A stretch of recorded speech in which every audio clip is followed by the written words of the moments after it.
Good morning, all. On this beautiful Monday morning in Pretoria, please make sure that your cell phones are off. We are ready to start the day's proceedings. Thank you.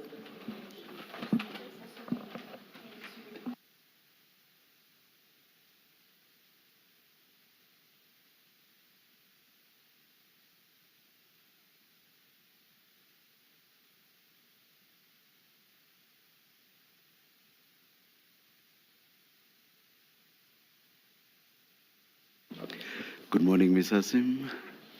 Good morning, Chair. Good morning, Commissioners. The witness today is Colonel Francois Steyn, and he is prepared to take the oath. Good morning, Colonel. Oh, no, I didn't hear the last thing you said. Colonel Steyn will take the oath. The oath. Oh. Do you swear that the evidence you are going to give is the truth, the whole truth, nothing but the truth? If so, please raise your right hand and say, "So help me God." So help me God, Commissioner. Thank you, Colonel. Thank you, Chair. Commissioners and Colonel Steyn, you will have two files in front of you. The first file, File 1, contains two statements by the Colonel. The first is the 5-page statement, and the second is a supplementary statement that's 13 pages long. Colonel, do you have that file in front of you with the two statements? I indeed do, Commissioner. Can you turn to the first statement, please? First statement. The first statement, yes. I'm there. And if you turn to the last page of that statement, page 5, is that your signature on that page? It is indeed my signature. And can you confirm that the contents of these 5 pages is true and correct? As far as my knowledge goes, yes. Thank you. Can you then turn to the second statement, the supplementary statement? I'm there. And can you go to the last page of that statement?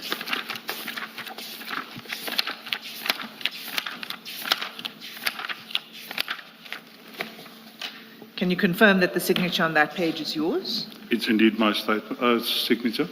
And you confirm the contents of this statement as true and correct?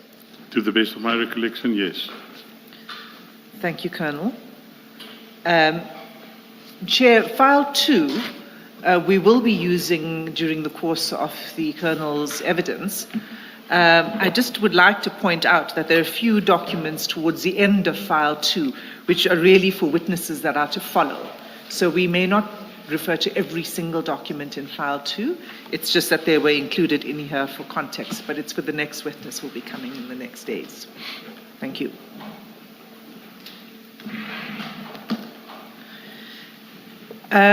Colonel, before we start with your statement, just provide a bit of context for the commissioners. What we're going to be dealing with, as you're aware, last week we dealt with the drug bust at Port Shepstone. Did you see any of that? Yes. And the stream that we are concerned with this week is a second drug operation, and that was in Eriton in Gauteng. You confirm that? Yes. And you're familiar with that drug bust in Eriton? I am indeed. And that was a drug bust of about roughly 700 kgs of cocaine. 715 kilograms, yes. What's the street value of that amount of cocaine? Street value of a kilogram of cocaine is roughly 400,000 rand per kilogram. 400 per kilogram? Yes, ma'am. Okay, so an amount this size is quite high value. It's roughly 300 million rand. Yeah. And this occurred on 9 July 2021, this drug operation? That is correct, Commissioner. And is it correct that there have been no arrests currently linked to this operation. That is correct, Commissioners. And is it correct that there have been serious allegations of police interference in the investigation of this crime? That is indeed correct. Thank you. So that's just to give the Commissioners a sense of why we are dealing with this particular issue and where we're going with it. Let's begin with your supplementary statement. You provide a bit more detail there about the context and your background. So can I ask you to go to that statement and begin at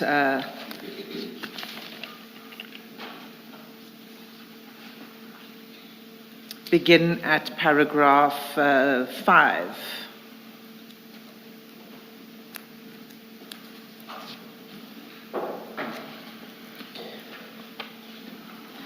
You may read this into the record, or you may summarize as you go along, as you like. Thank you, Commissioner. Commissioners, I joined the South African Police Service in 1987. I started off at the uniform or the station environment. During 1989, I was transferred to the Hillbrow Vehicle Theft Unit in Johannesburg, where I attained the rank of lieutenant. During 1995, I was promoted to captain, whereupon was appointed unit commander of the Vehicle Finance Fraud Unit.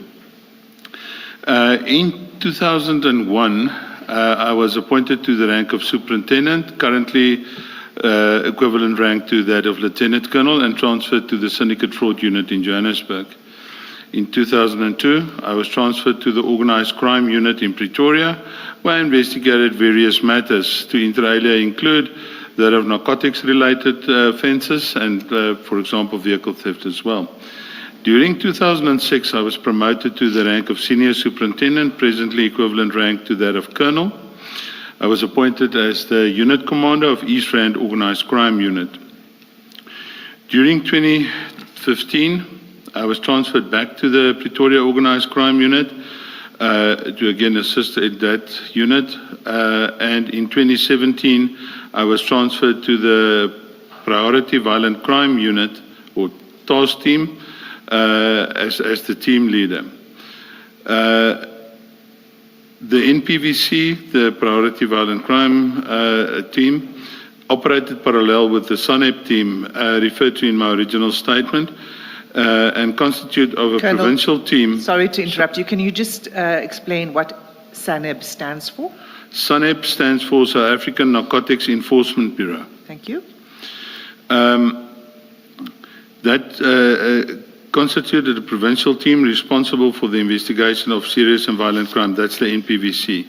I acted as the team leader there, and there I stated what SANEP stands for.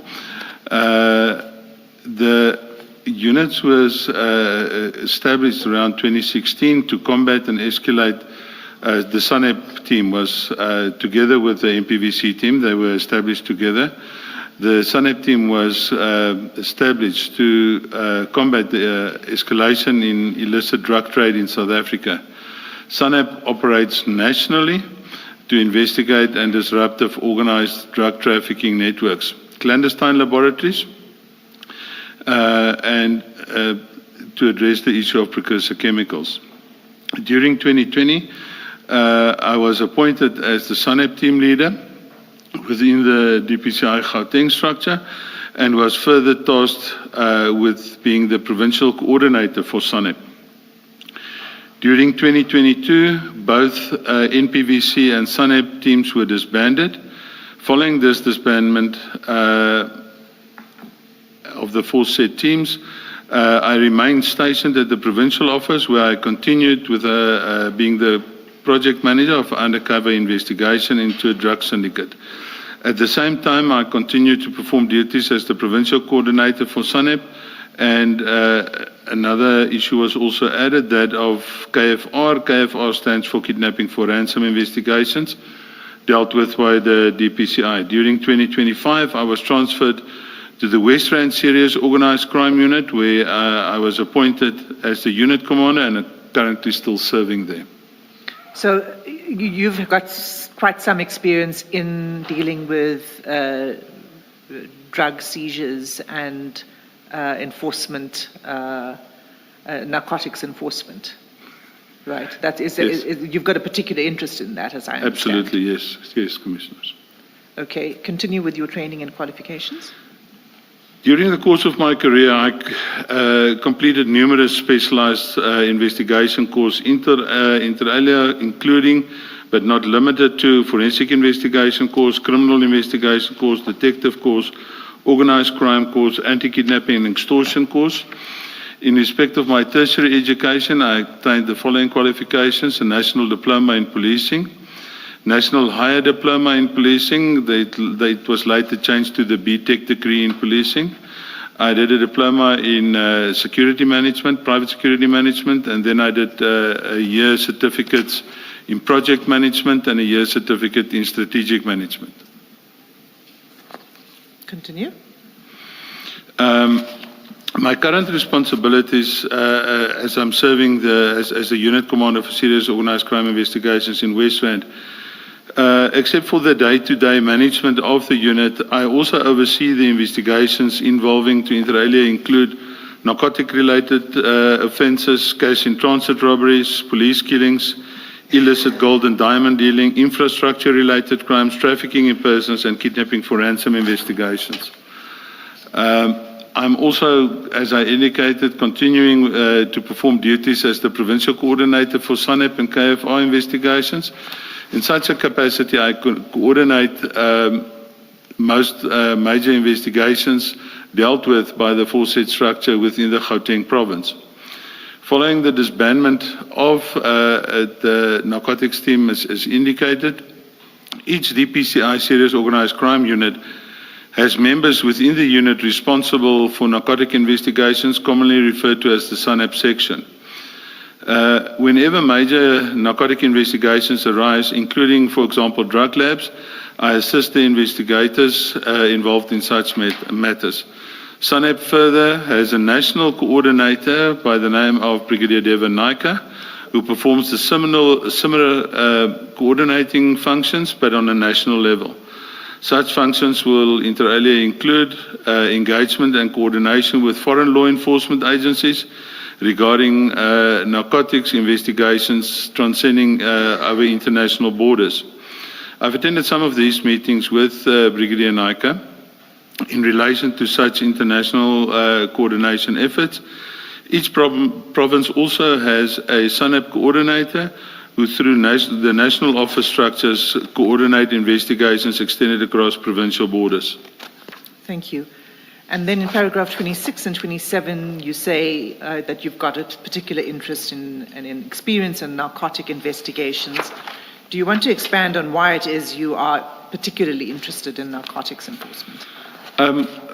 Commissioners, it's a very interesting field. You know, the criminals come up with very innovative ideas in terms of transporting their drugs, hiding their drugs, trying to avoid detection and the like. And I feel that drugs, in essence, is the root cause in our society at large of well, most crimes are being committed and the like. Somehow, a lot of crimes being committed in our country is related to narcotics in some way, form, or fashion. Thanks. So, you know, you're going to go into this in a moment, and I just want to get a sense from you about the size of the problem that we face. The size of the problem that we face is, in my opinion, it's like any commodity. It's all about supply and demand. So if you have a situation where supply is less, if I can refer to the Boyson's case, for example, we took over 700 kilograms off the street, and still that did not influence the street price that much. So that just goes to show how big the problem is and on what amounts these drugs comes into our country, or even for that matter is manufactured in our country through the illicit drug labs. I want to take you a step back. I just want to understand how you make the connection between the availability and use of narcotics and that being the root cause of most crimes. Can you? Commissioner, to answer your first question, sir, is that at the end of the day, if I can use the current example, there's foot and mouth disease into our country, and what happened then? There was a shortage of red meat. The prices skyrocketed. So if that makes sense in a way that it's all about supply and demand. So even if we remove a large contingent of supply, there was still enough to feed the market in the sense that the price didn't escalate that much. I hope that answers your question, sir. But how does that feed into other forms of crime? You said it's the root cause of most crimes. Other forms of crime, Commissioner,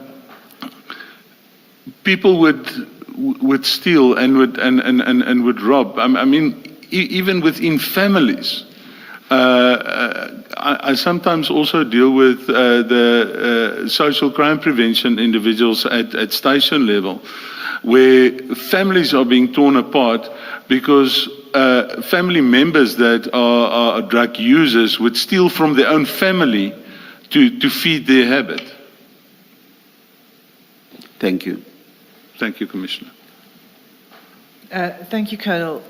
Can you turn to the next section, which is the challenges that you face in narcotics investigations, and that's from paragraph 26 to 35. Would you like me to continue on that? Yes, please. Okay. During the course of my duties, I've identified several challenges relating to narcotic investigation. One such challenge is the delay that the investigators are experiencing to obtain the analysis reports from FSL, the Forensic Science Laboratory. In this process, the analysis process might take months for the investigators to actually receive an analysis report or 212 statement to indicate if these are indeed drugs and what type of drugs it is that has been seized. The further challenge relates to let me pause you there, Colonel. So the analysis report that we're talking about here is a report that establishes that what was seized is indeed narcotics, and two, what form of narcotics it is, whether it's cocaine or mandrax or heroin or whatever. That's the analysis. That is indeed correct, Commissioner. And you say that this may take several months. What is the reason for is that? What is the reason for that longer turnaround time? It has been explained to us that at the end of the day, it's the workload that the Forensic Science Laboratory sits with. I think that explains it in a nutshell. And we're going to return to this when we look at it specifically in the Ayrton, the Boyson's case. Yes, ma'am. Thanks. Continue with the next paragraph. The further challenge relating or one of the further challenges relates to the transportation and safeguarding of narcotics exhibits.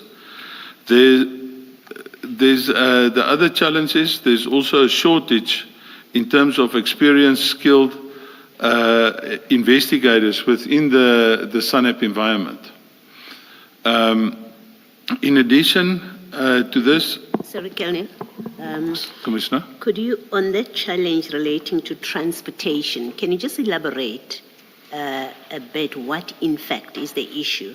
And I ask because with a previous witness relating to the Potchefstroom, the testimony about the Potchefstroom drug bust, we were informed that the transportation involved a track and trace team, and I think made up of TRT members, if I'm not mistaken, and we're told that that is in fact proper, that's what happens.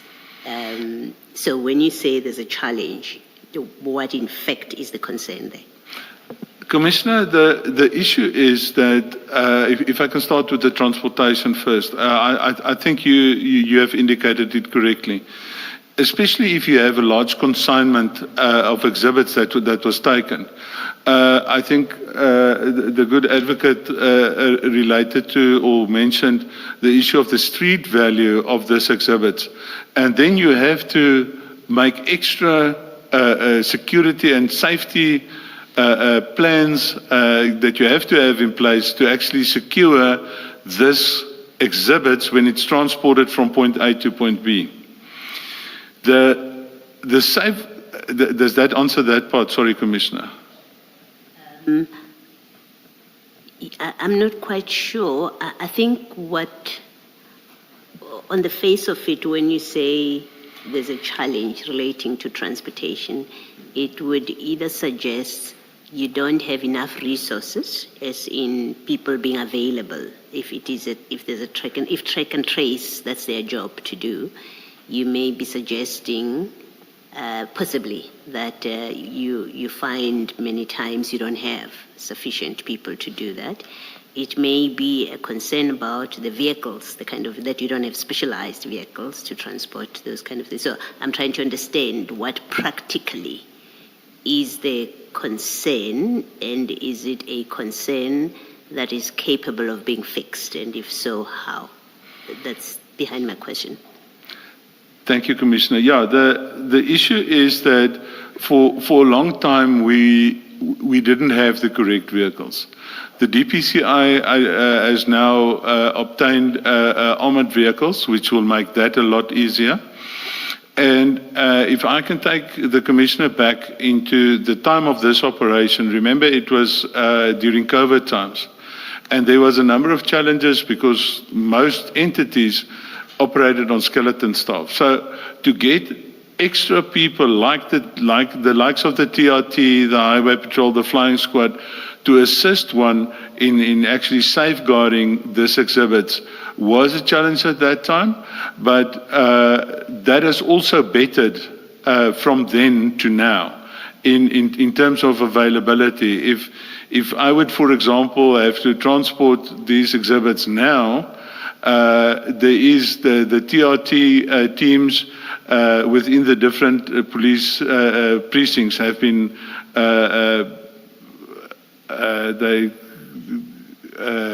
how can I put it?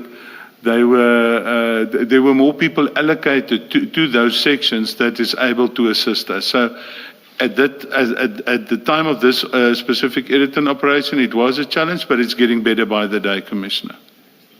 Thank you, Commissioner. The second or the following challenge is the lack of experience and dedicated prosecutors capable of dealing with sophisticated narcotic prosecutions. The other challenge concerns the poriousness. If I can pause you on that, could you just explain what you mean by experienced or dedicated prosecutors? Are you suggesting that there should be a unit within the NPA that's dedicated to narcotics? Or what specifically are you talking about here, and what kind of experience are you saying is lacking? In my opinion, on that specific point, Commissioners, is that, for example, you have specialized within the NPA environment, you have specialized prosecutors dealing with, for example, fraud, and there's even special fraud courts and the like. Excuse me. So at the end of the day, it would be ideal, and I know we don't live in an ideal world. It would be ideal if one can have prosecutors that actually goes through some of these narcotic training with us, so that they're very much aware of the challenges we sit with. I mean, if I can, for example, take the whole issue surrounding cannabis these days. It is, with the Cannabis Act and the Cannabis Amendment Act, it's always, or not always, but it's for most part a challenge to actually get some of these cases placed on the court roll. And when we have specialized prosecutors, it would make our job much easier. And I mean, people say, oh, cannabis is not I know in Europe they call it a Class B drug, but it is where drug use starts at, cannabis. But you would agree that what is essential for successful prosecution at root is investigation, proper investigation. Absolutely. And that's why I also mentioned earlier the specialized training that I'm, in my humble opinion, is suggesting in terms of the skills of SANEP members that should be escalated, and further training and constant training on the latest developments within this environment of illicit drug trade and so forth. Yeah. So I would agree with you, yes. Okay, thank you. You were at paragraph 31. Paragraph 31, another challenge is the porousness of the borders of our republic, including land and maritime borders. South Africa has approximately 72 border posts, which creates a substantial policing challenge in relation to drug trafficking. We also have a very extensive coastline in the Republic that further facilitates the transfer of drugs, for example, consignments of drugs from larger vessels to smaller vessels. And these smaller vessels can then go ashore at very small harbors or even on the beach, for that matter, if that craft is small enough. The further challenge is the challenge. Can I just, sorry again, yes. Colonel, I'm sorry to keep interrupting you. Can you explain how that would take place? How there would be a transfer of a drug consignment from? I mean, when you say a larger vessel, are you talking about large container shipments? Yes. How would the transfer of drugs take place between those kind of vessels and smaller vessels that are able to then sort of dock at a small harbor or on a beach? If we can, for example, stay with the cocaine bricks that we're dealing with in terms of the irritant thing. So what they do is they manufacture or come up with a floating device, and this floating device is then packed with this bricks. It would not be the 700 kilograms, for example. It would be a smaller consignment of 20 odd kilograms that is then placed onto this floating device, and this floating device is literally just by corrupt seamen on that vessel just thrown overboard, and they sometimes even go as far as have a transponder on this floating device that the smaller vessel's crew can pick up on, and then trace this floating device and then uplift it from the sea itself. Thank you. Okay, so, and we are vulnerable to this because we're a coastal country. Yes, ma'am. Paragraph 33. A further challenge concerns legislation relating to narcotics exhibits.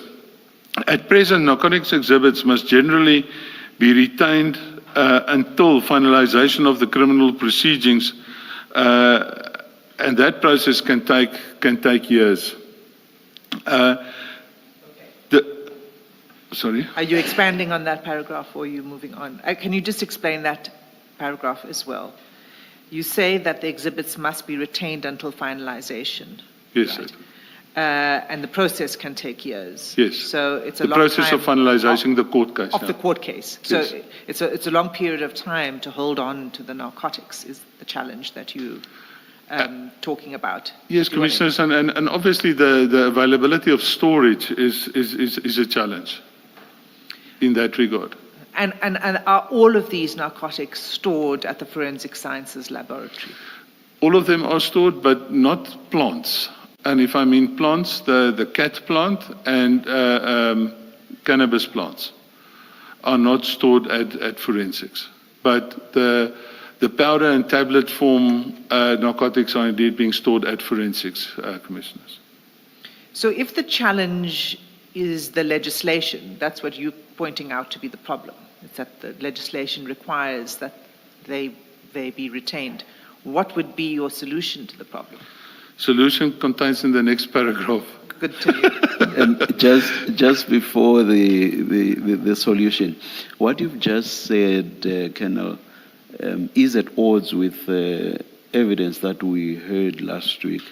Last week, I will not remember who the specific officer was, but amongst the officers, someone was pushing for the urgent destruction or disposal of what was believed to be cocaine. I say what was believed because no testing had been done by FSL at that stage.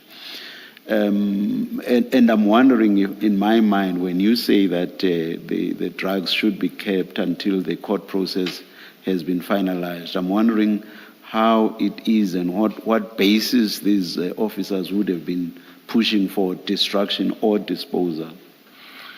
One can only, in my experience, Commissioner, one can only destruct and destroy these narcotics after the court case. Reason being, throughout the court case, the defense can ask for to actually see these exhibits. And maybe test them for themselves as well. Yes, sir. Yeah.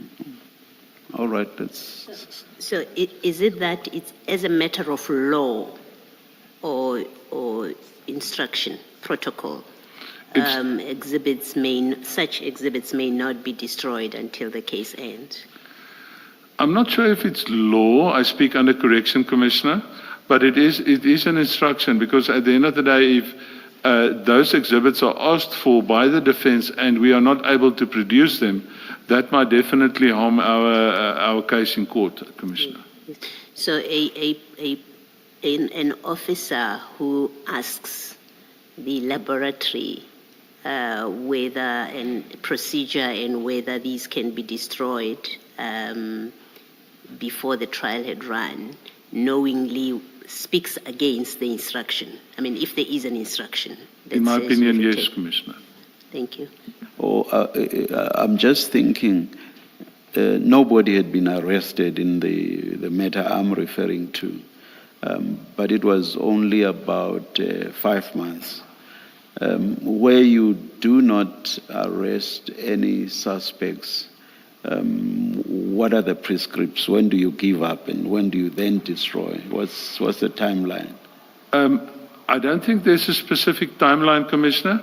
That will depend on the progress within the investigation. If you've done all your due diligence in terms of your investigation and you can really not arrest anyone on that specific case in terms of ownership, if you would, for this narcotics, then an officer can make a destruction order, and the destruction order is then forwarded to FSL for execution of the destruction. So that's probably what makes the difference between what you say to be the prescript on keeping, yes, and for how long, and what happened here. Thank you very much, Colonel. Thank you, Commissioner. Thank you. So the situation at present is that the instructions are that it must be retained, right? If there's a running court case, yes. Okay. And, okay, so you can continue with what you've picked up in your study of other jurisdictions at paragraph 34. Thank you, Commissioners. In several foreign jurisdictions, to inter alia include most EU countries, the USA, South America, Australasia, there is legislation that permit the retention of representative and samples for evidence purposes and also for the analysis of these exhibits, and then the rest of the consignment is then destroyed. So a smaller number of the exhibits is then kept, which would make the storage thereof much easier.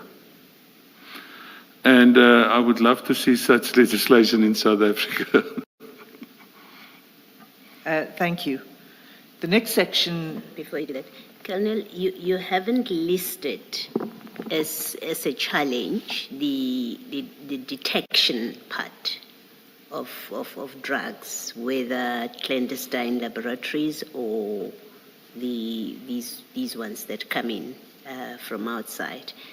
Is it because you're satisfied that there is sufficient capacity and ability, both the tools and the human capability within the police, and there's no identifiable areas for improvements? Commissioner, to answer you on that, we have successes, but I will never be satisfied with where we currently stand. I can, for example, we now recently, my unit, with the assistance of crime intelligence, have picked up information of quite a large cannabis farm. And the issue with this drug laboratories is it is run on in a very clandestine form and fashion. This farm is, for example, on the, sorry for my in the Bundus, and it's not picked up very easily. And yeah, I would agree with you that it is also a challenge, the detection of these drug laboratories. For the most part, crystal meth laboratories one can run out of your garage at your house.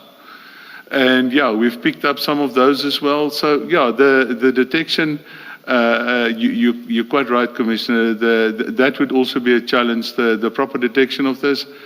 And if you say that I'm satisfied, am I satisfied? I'll never be satisfied until we root all of this out, Commissioner. So it is indeed a challenge. You're quite right, Commissioner.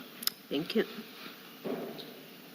I think, Colonel, and this is why the next section becomes important, because, and it's related to Commissioner Baloy's question, because part of the detection is linked to the investigations, right?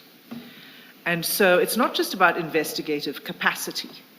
It's about whether the investigators actually become complicit and part of the crime itself, which I understand to be one of the challenge, in fact, that is why we are here today to talk about this case. Am I correct to describe it in that way? Unfortunately, that's indeed correct, Commissioners. So this next section on the rip-off method, which the Commissioners have also heard a little bit about from, I think, Major General Flynn, is a method that was used in the case that we're going to be dealing with, the Eriton case. That's correct, Commissioner.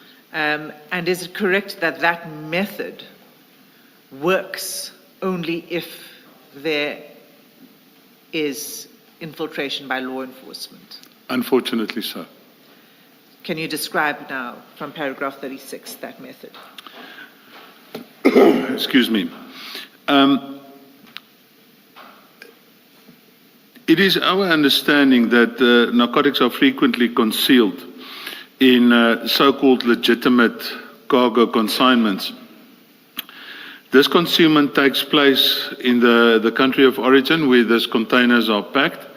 That is where the so-called rip-on part of this modus operandi comes to the fore, where drugs are concealed. The Eriton case, for example, it was a container containing body parts for Scania trucks. Scania doesn't have a manufacturing plant in South Africa, but an assembly plant in South Africa. And because of the issue that these containers move a lot at sea, there's a space left between the door of the container and the body parts itself. And that cavity is just over a meter wide.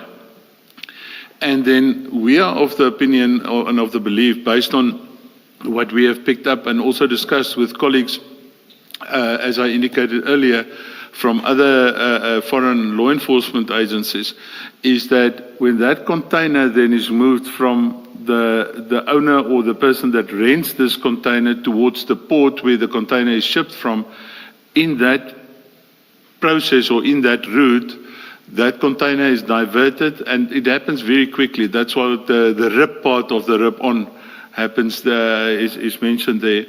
Then what happens is that this drug consignment is then placed in that cavity. Duplicate seals are then manufactured, and the container is sealed again, because the seal number of a container must correspond with the shipping manifest of that specific container.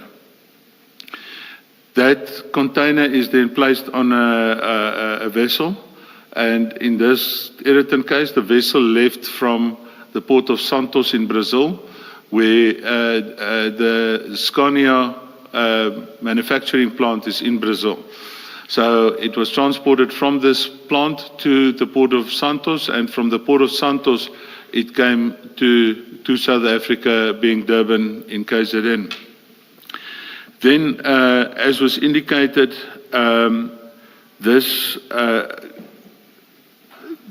drug syndicates then have to employ some other person within law enforcement, be that the police, be that customs, SARS, or the like, so that they can try and stop this container from going its normal route, to allow them to do the rip-off, where another set of seals is then again used to seal the container again as soon as they rip off this consignment of drugs, and then the container goes on its merry way to the end user of the legitimate cargo within the container.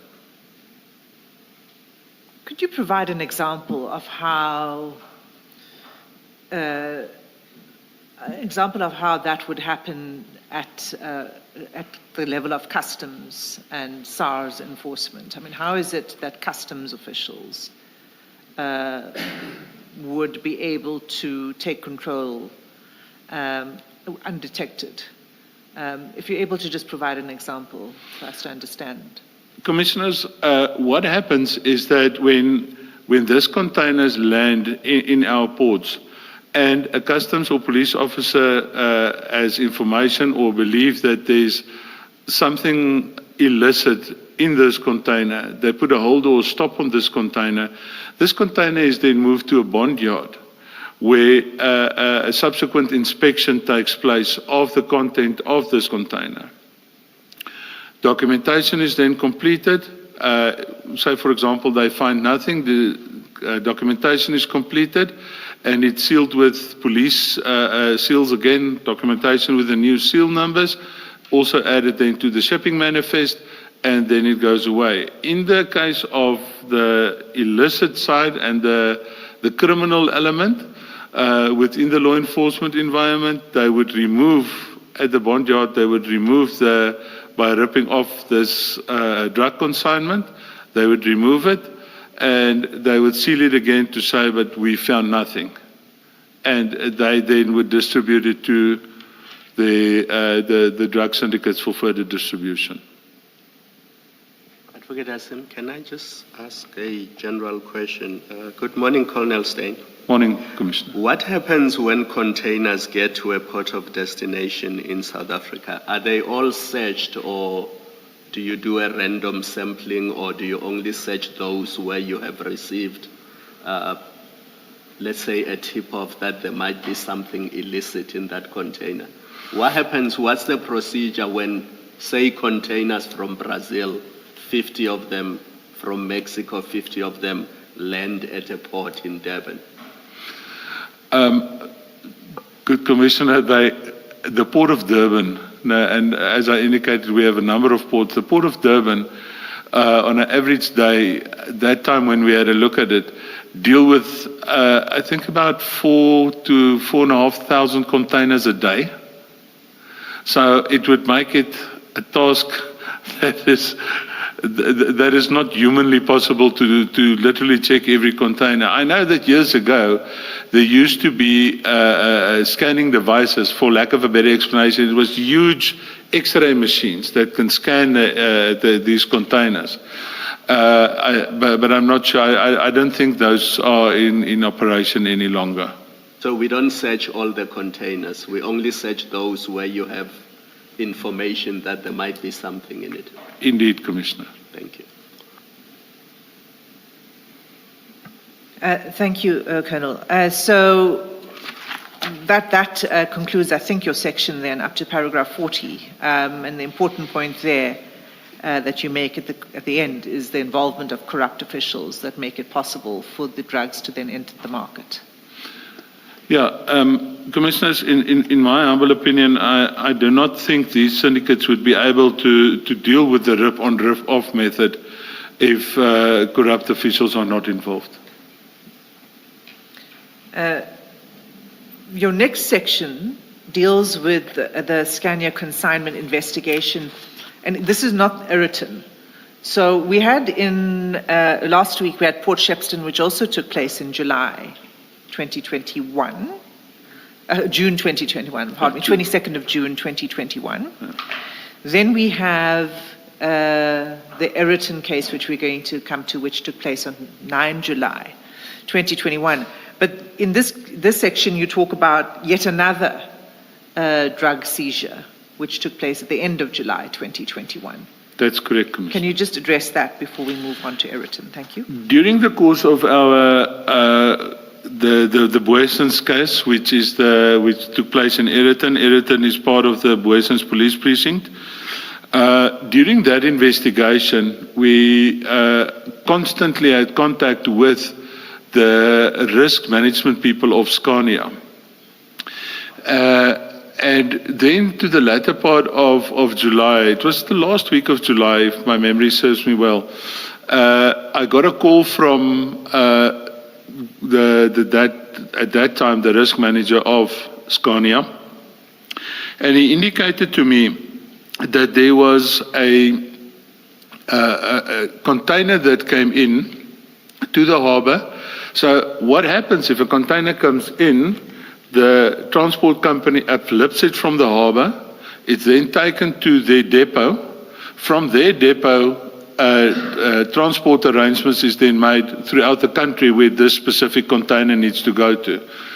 And at that depot, this risk manager indicated to me that there was a lot of police interest in this specific container.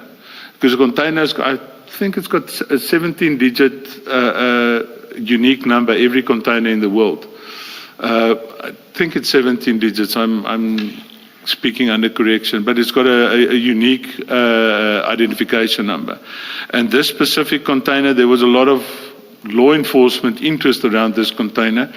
And he then requested, because of the issue of the 9th of July, he then requested that can the DPCI not get involved in this, to come to this this yard of the transporter to actually deal with the matter so that there's no other law enforcement involvement into this container. Can I continue with? Why DPCI and not other law enforcement? What was the concern? I think my opinion is that Scania was happy with the way that we dealt with the Boessens, the Eriton case, and there was sort of a trust built between the Scania risk management people and the DPCI. So hence the call from their side and assistance requested specifically from the DPCI. And that was 1 ton of cocaine in that shipment? Yes, if I can just, would you like me to just continue with that? If that's thank you. easier, sure. Thank you, Advocate.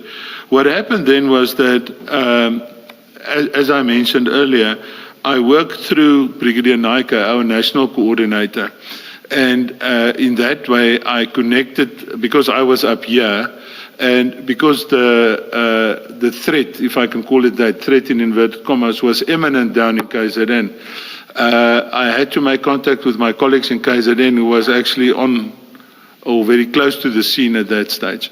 So through Brigadier Naika, I got hold of the SANEP coordinators that side and the SANEP team that side, and I linked them and the risk managers of the Scania people. I linked them together. I linked them up with one another. As things would happen, Brigadier Naika was also on an unrelated matter, also down in KZN, and he promised that he would go to the scene himself. And it was similar to the Scania one. It was also body parts, and in that cavity between the parts and the door of the container, they uncovered 999 kilograms of cocaine bricks. That was reported then to me later. And yes, so it's indeed correct. It's basically a ton that they did uncover there, commissioners. And did these also originate in Brazil? Same port, yeah. It Same was port. Yeah. They informed me it was also from the port of Santos in Brazil. And what happened to that ton of cocaine and that investigation? Where is it at the moment? I'm not sure what happened to the investigation per se, but that cocaine, through the intervention of Brigadier Naika, he's at our DPCI head office. Through his intervention, the cocaine was the very next morning brought up to Forensic Science Laboratory here in Pretoria. But I'm not sure where that investigation ended up and what was the outcome. But the drugs are at the FSL. That's correct, commissioners. Is SANEP the only narcotics enforcement team across the whole of law enforcement? Commissioner, no. There is, I cannot talk for other provinces, but Gauteng also has a provincial investigation unit. That provincial investigation unit is part of if I can call them SAPS detectives, not DPCI detectives, and they also do indeed deal with narcotic cases, but usually the labs itself is the mandate of the DPCI, and usually when there's major drug busts, the DPCI will in some way, form or fashion also be involved in that investigation. But I think now recently you would have heard over the news that there was a big drug bust at the airport as well by customs and the like. And I think that the detectives that side was dealing with that specific case. I think there is, just to explain why I asked the question, it is to see whether, is there a reason that you shouldn't have a SANEP kind of, where with every drug bust that SANEP gets called to the scene? And I asked the question because of what happened with the Port Shepstone seizure, and then later Ayrton, that you have all these, for example, with Ayrton, you've got traffic officers, someone from traffic department who gets involved with that. And it would seem to me on the face of it that if there is a central point to call to the scene before anything is done, an institution such as, a team such as SANEP would be the appropriate body. So you have one central body. Do you have any comment about that? Commissioner, that would be the ideal. Unfortunately, we don't live in the ideal world. That would be the ideal. But as I mentioned during the challenges, the issue of manpower within the SANEP environment can be a challenge if that happens, because you get your smaller drug bust at 10 grams here and at 20 grams there, which will totally overload the SANEP personnel. So, but it would be ideal if one could have enough manpower for one central point. Yes, I would agree with you, Commissioner. Thank you. And I suppose, Colonel, to the Commissioner's question, I can see how it would become overwhelming if it was for every single, but there could be a threshold at which it is appropriate for SANEP to be the coordinating body to respond very expeditiously to the scene, because of the size of the seizure and the consequences if that crime scene is not managed properly. So the alternative would be to have a threshold amount. I don't know what that would be, but would that be a possibility? Commissioners, yes. At the end of the day, you know, when you talk about a big consignment and specifically something like heroin or cocaine that is not grown in South Africa, the plant itself is not grown in South Africa, it is a situation where these drug trafficking then happens across international borders. And as soon as that happens, it would be a DPCI matter, yes. Okay, thank you. So the next section now is the Ayrton scene. Can you begin at paragraph 46, and we'll just go through this a little more slowly now. Okay. Thank you, Commissioners. Yeah, what I'm stating in paragraph 46 is based on, firstly, the knowledge that I picked up during my participation in the initial investigation, my interaction with the investigating officer as he was working under my command at that stage. I also, as the team leader for that section or that team, did the docket inspection for the most part at the early stage. It was also based on reports that I read that inter alia included that of General Gerber and that of IPID. So I can explain what happened was that, and if the Commissioner can just bear with me, I cannot recall all these specific names, so I don't know if I'm going to pronounce it correctly. But during the morning of, it actually started on the 8th of July, the night of the 8th of July, when this Gauteng traffic chief, Mr. Mashaba, made inquiries at the yard of the transport company.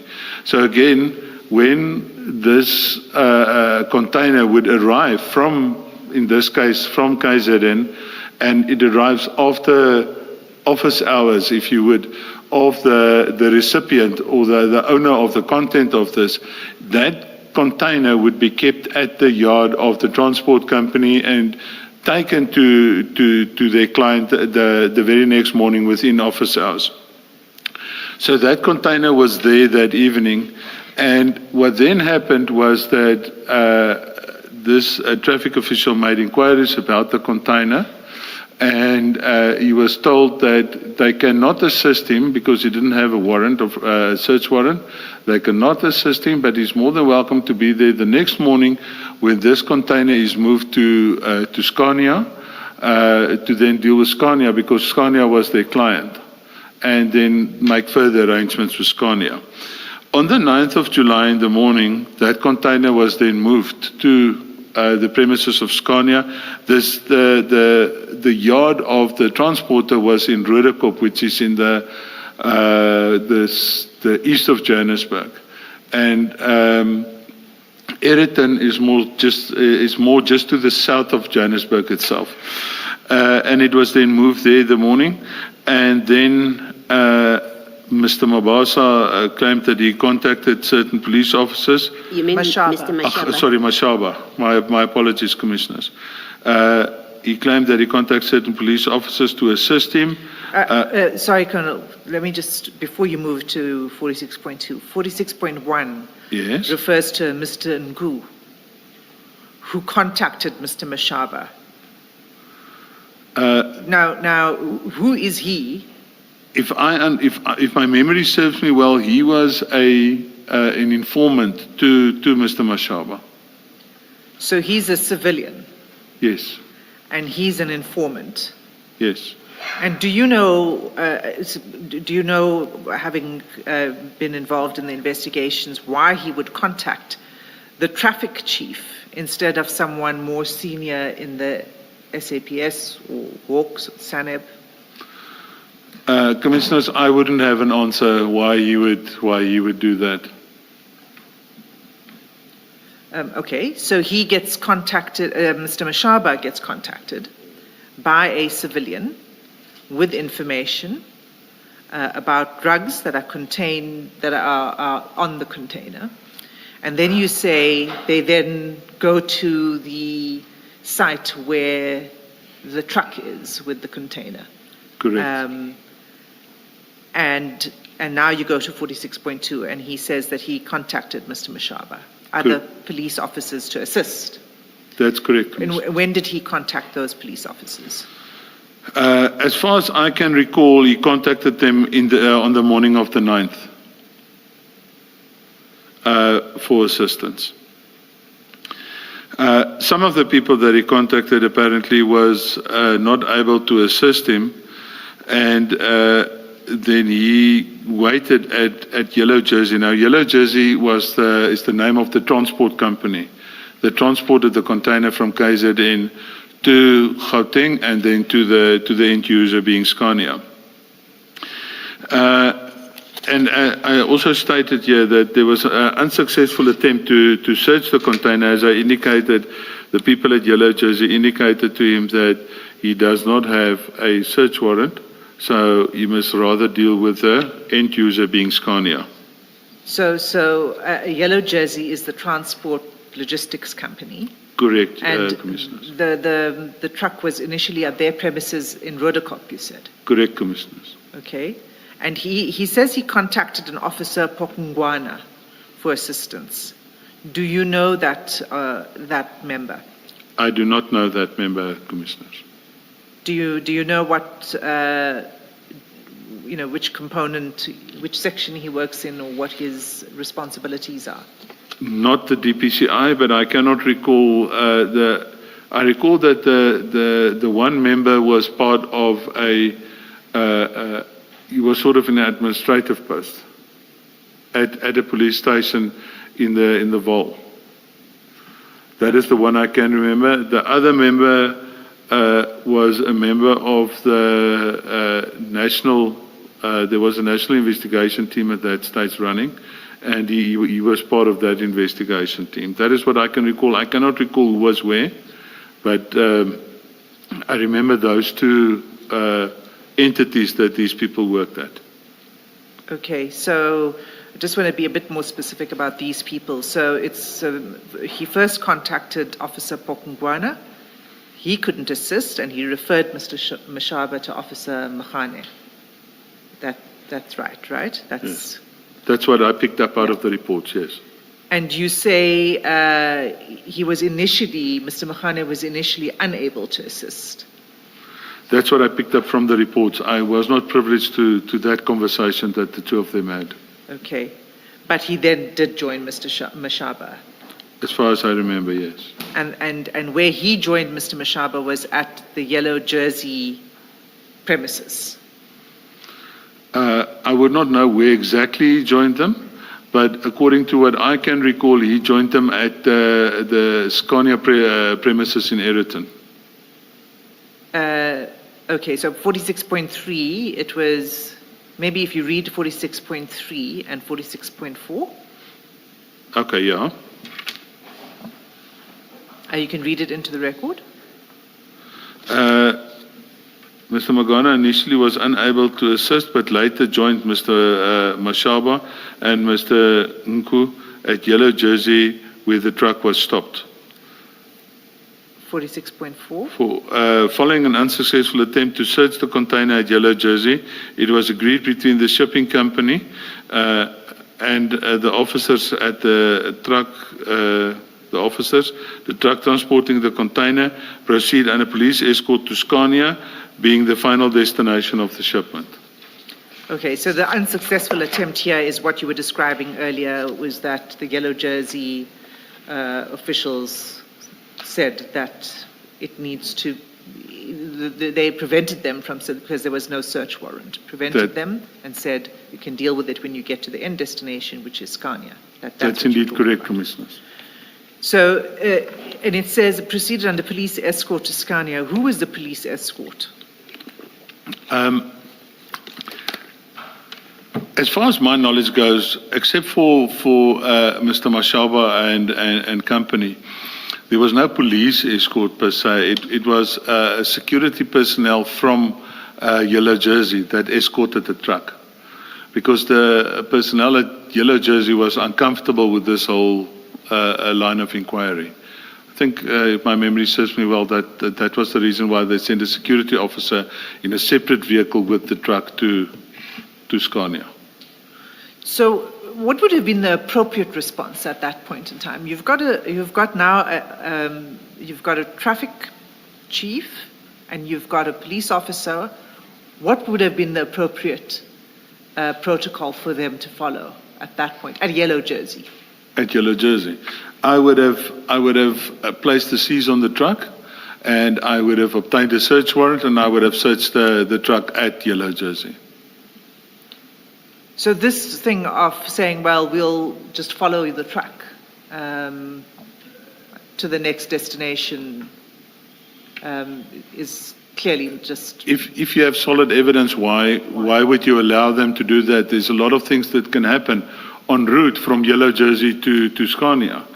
And if the consignment was that big, I would have stopped the truck from leaving and wait for the courts to be available, give my evidence in writing to the courts, and then apply for a search warrant for that specific truck at the premises of Yellow Jersey.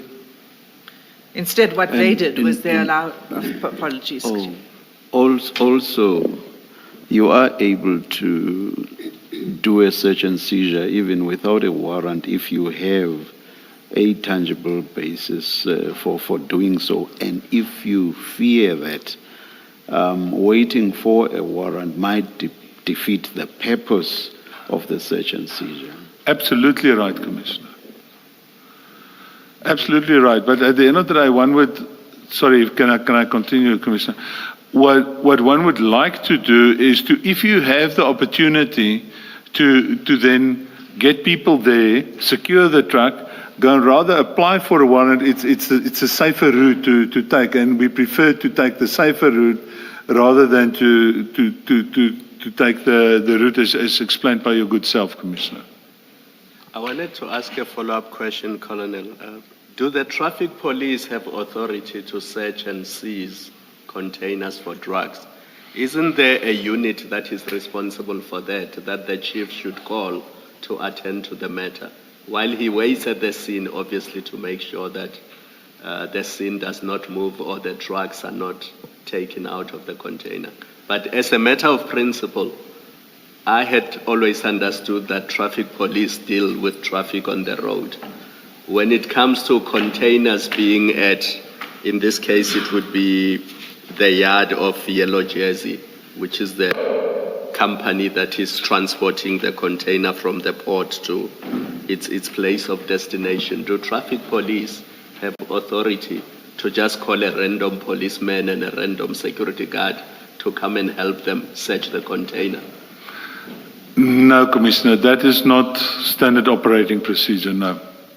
So I will agree with you to say that if I was in his shoes, I would definitely have called, a lot of people. I would have started with the local police station and then escalate the thing, as I indicated on one of the previous questions, at least to the Provincial Investigation Unit dealing with narcotics.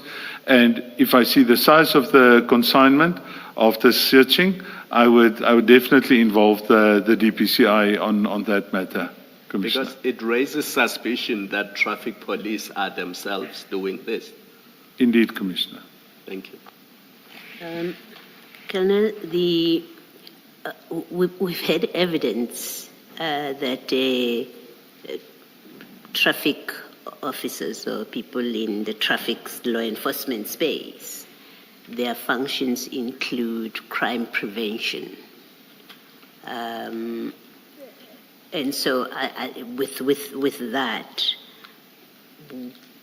the answer that you give, that they don't have authority if they happen upon a drug consignment, it seems to me we may have to distinguish between what is prudent to do and what they are precluded as a matter of law or for lack of authority from doing. Maybe if we could just clarify that, because we've had quite extensive evidence, which was a subject of debate, but the point of it, or the essence of it being, they are not just about traffic law enforcement, but if a crime happens, then they have a duty to, or they have the power to deal with that. What do you say to that?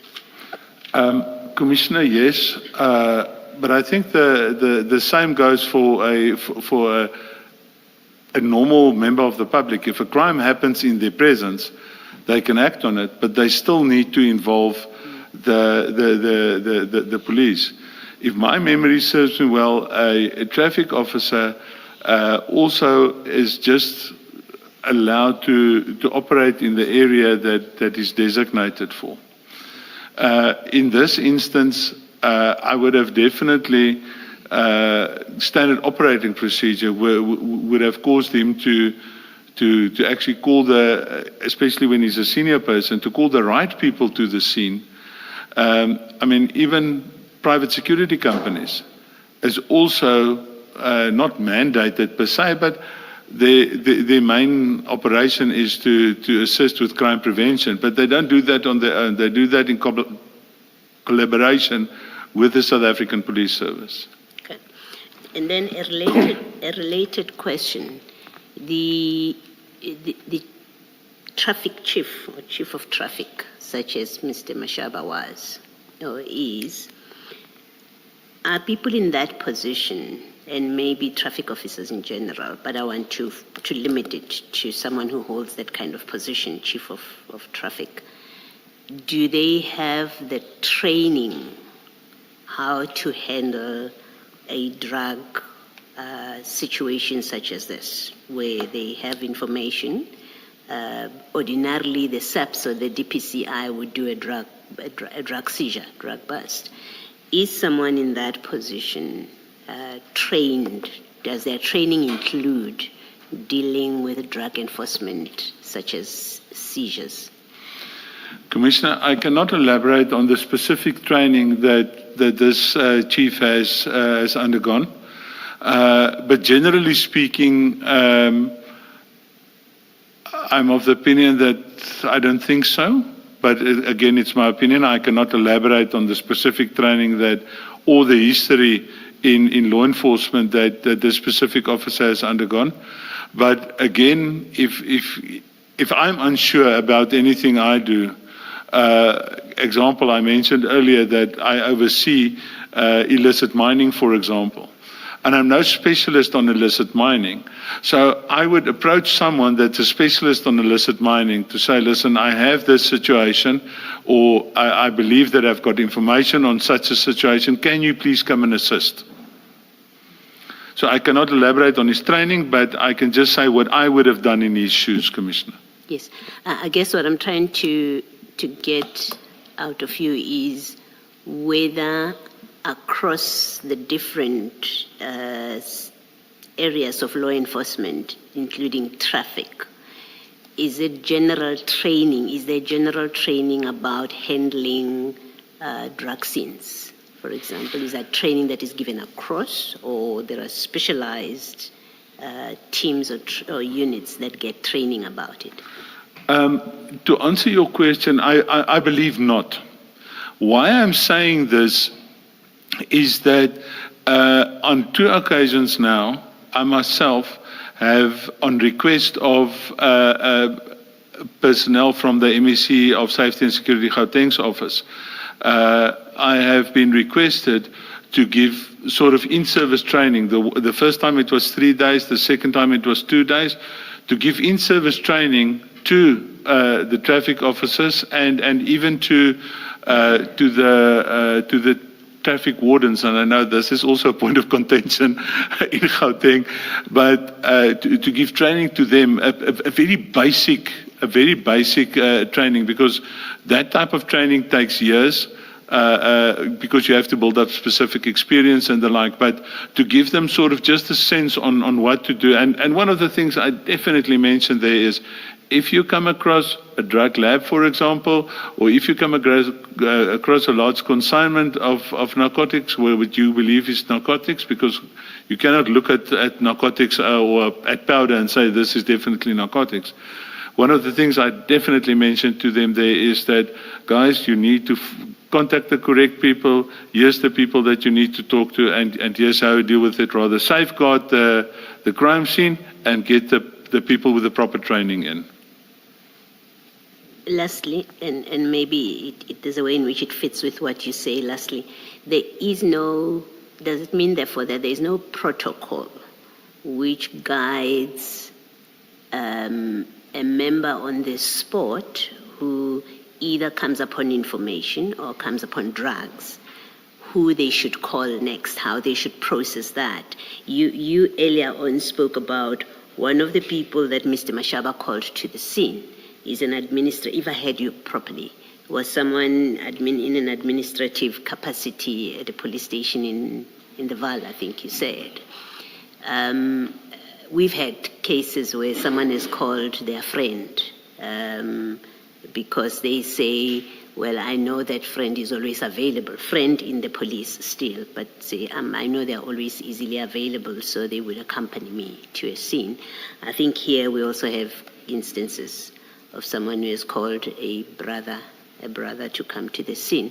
So does that mean there are no protocols that would guide a police officer, whether traffic or any other person, that when you happen upon this, your next line that you call for reinforcement or for support or assistance in any way is your immediate commander, for example, or it has to be somebody within the jurisdiction or someone within your police station? There's nothing like that. Commissioner, no, but at the end of the day, a senior person like Mr. Mashaba, do I pronounce it correctly? Yeah, would, in my humble opinion, ought to have known that at the end of the day, you cannot call someone that does analysis, crime stats analysis at a police station to come and assist him with major drug information. So there's nothing in writing per se, but if you know that you're going to sit with a major crime scene, you have to follow crime scene management protocols. And then, if I have that type of information, I'd love to have someone with me that can actually deal with the correct protocols in terms of crime scene management. Thank you, Commissioner. Thank you, Colonel. Thank you, Commissioner. So what happens here, in fact, is none of that happens. Instead, the civilian employee of yellow jersey is able to issue an instruction and say, we're going. Yeah. Come or don't come, but we are going. That's actually what happened. Yes, Commissioner. And so then they arrive at Eriton, which is where the Scania warehouse is. Okay, so 46.5, can you read that paragraph, please, into the record? Upon arrival at Scania, the two officers, Mashaba and Manganye, allegedly opened the container and later claimed the bags containing narcotics fell from within the container, necessitating the bags to be loaded onto Officer Manganye's vehicle. It's an unmarked black van. It was a Nissan Bakkie. Okay, let's just pause here. You say later claimed that bags containing narcotics fell from the container. Were there other witnesses? The bags did actually fall off the container. You were able to establish later. Yeah, they, as far as my memory serves me, Commissioners, the personnel at Scania was instructed by Officer Mashaba to open the back of the container when these bags fell out. And as I said earlier, you cannot, by looking at a bag, say this bag contains the narcotics. Let's have a look at those bags. How many bags were there that fell out? Yeah, I must lie to you, but it's 20 odd bags. Okay, so this is a photograph at page 4 of the exhibit bundle, are these the bags that fell off the container? That is indeed correct. I didn't see the bags fell off the container. These bags were on this black bakkie when I arrived at the scene, but these were the bags that I was told fell out of the container. Do you know the source of this photograph? The source of this photograph, when I was informed that I'm going to be in front of the commission, I asked around some of my old team members if anyone still had photographs of the crime scene, because I had a problem with my phone. It was destroyed, it fell off the car's roof on the highway, so it was destroyed, so I didn't have photographs anymore. So one of my members, Warrant Officer Morris, actually forwarded the photographs that I submitted to the commission's team. And this was one of the photographs. These are indeed the bags that was at the back of the black bakkie. These are not actual bags, are they?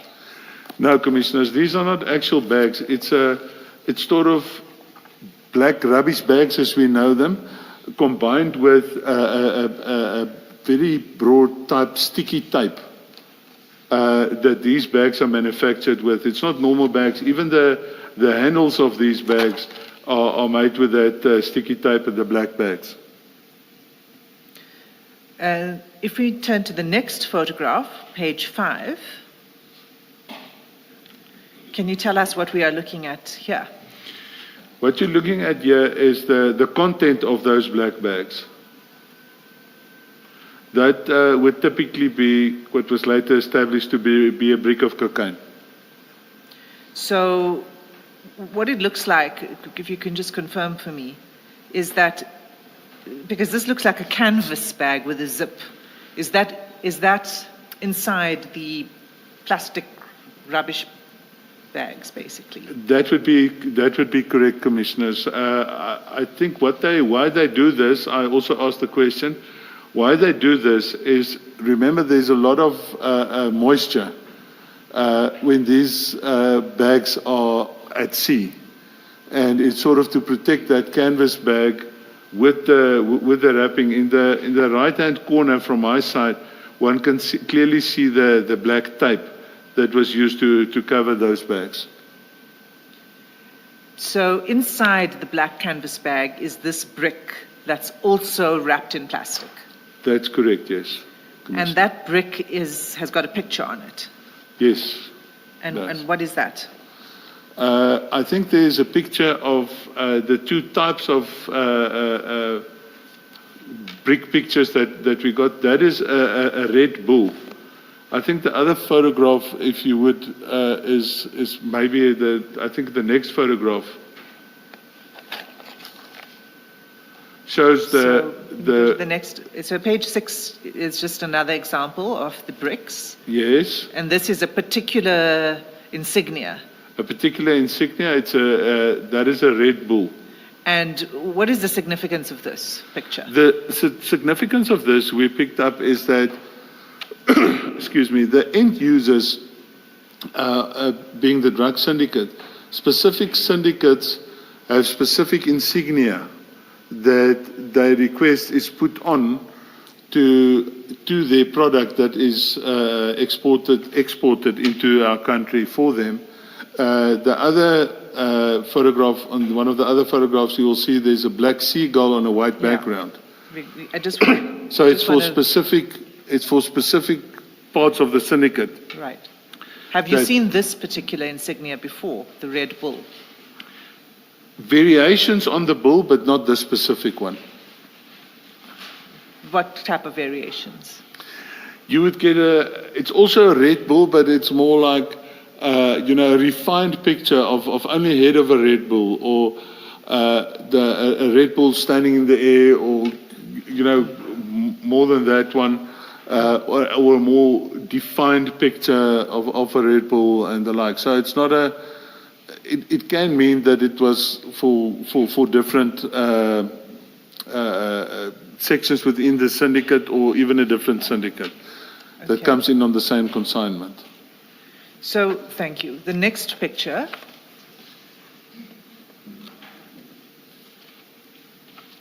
Okay, so that's just another picture of, I am assuming that these are the bricks that came out of that bag. Correct, yes. So that would be 11 bricks. Oh no, because they're stacked. There's more than 11 because they're stacked. It looks like 31. Okay. Because they look like three stacks high and two, yeah, looks like 31. 31 bricks. Yes. So the canvas carry bag carries about 31 bricks each. That seems to be at that stage, yes. Okay.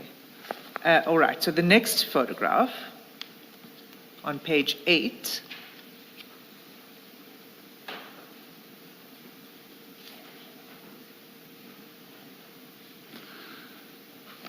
Right, this is what you were referring to earlier. Can you tell us what we're looking at?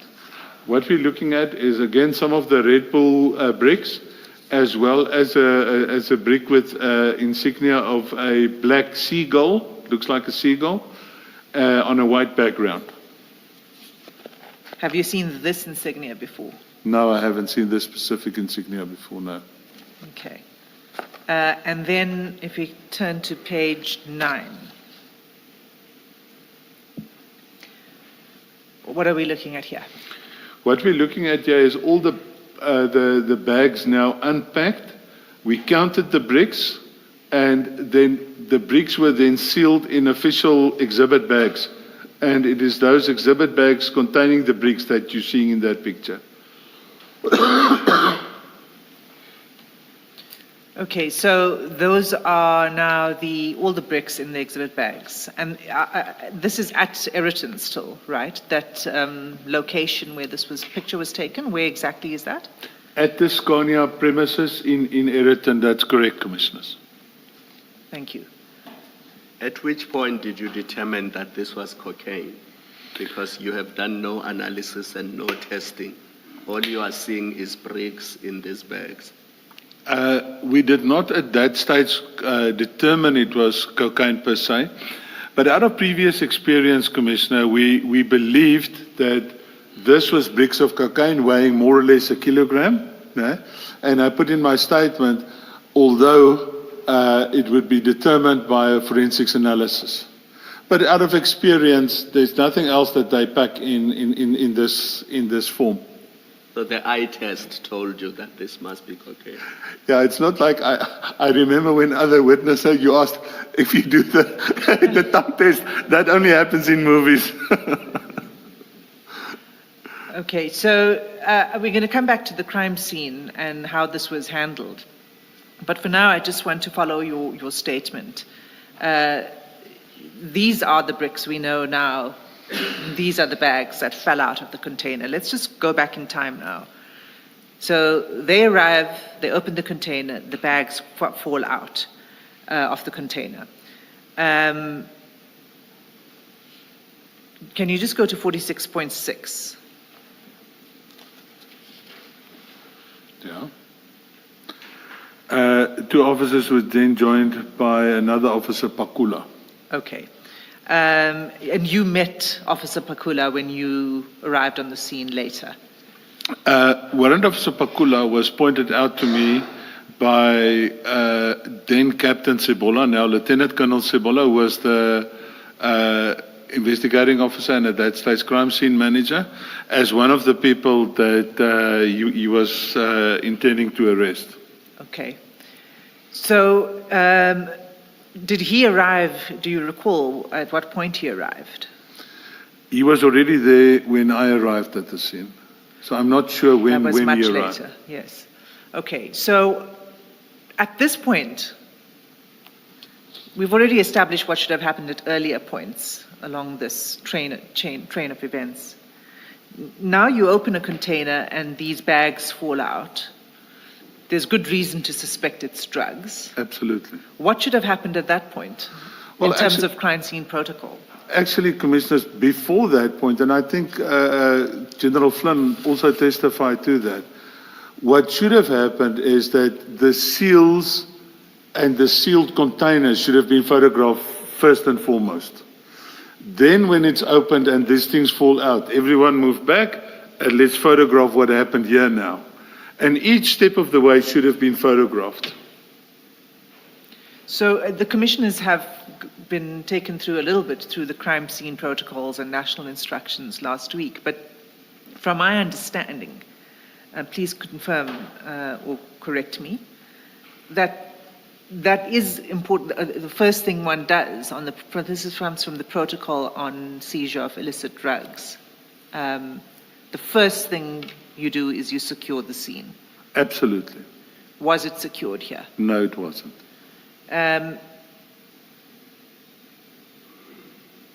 Okay, let's just go back to 46.7 as we deal with this crime scene. Can you read paragraph 46.7 into the record? During the time the officers were busy Colonel? with this, sorry?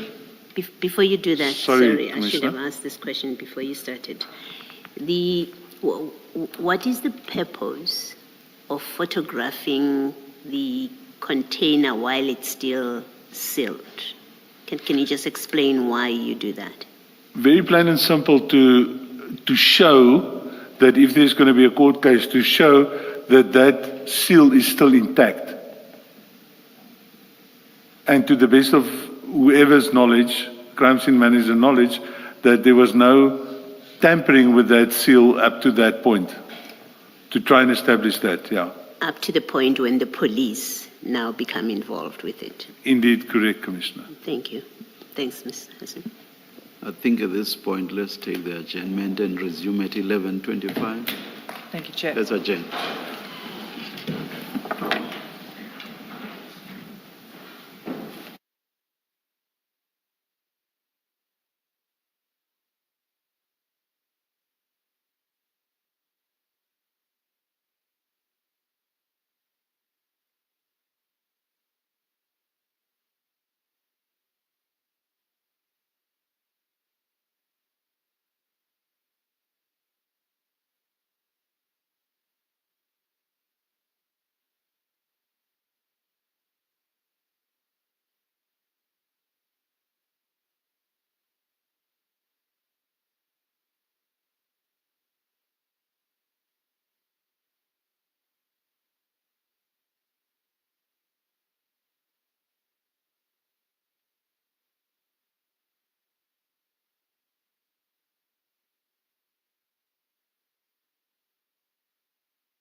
Yes, Ms. Hassim. Thank you, Chair. I ought to have at the outset requested leave for the exhibits to be admitted and marked. May I do so now before we continue with the Colonel's evidence? Please.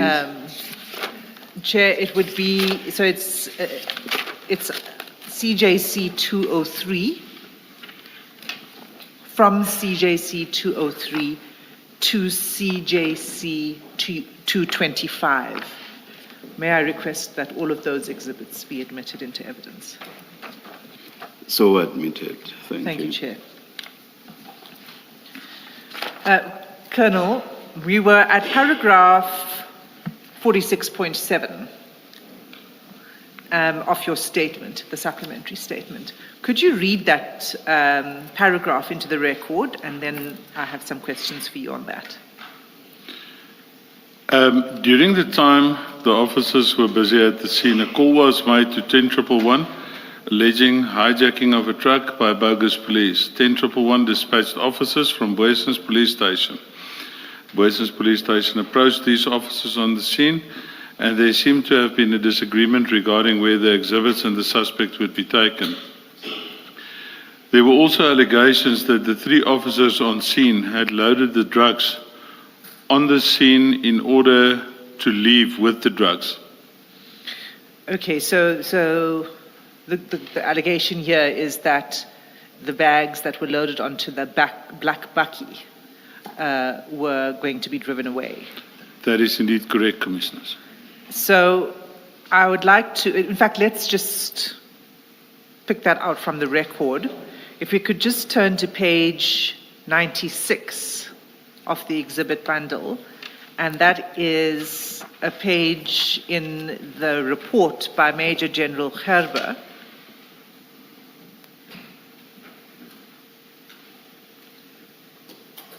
And if you look at page 96, right at the bottom, let me know when you're there. I'm there, Commissioner. Okay, so it's the last paragraph on that page. And here he is relating the information he received from Lieutenant Colonel Sebola. And in the last paragraph, if you could just read the last paragraph, please. I was called to the scene by Lieutenant Colonel Ludik. Is it that paragraph? Yes, that's right. He arrived at the scene and found several police vehicles and members.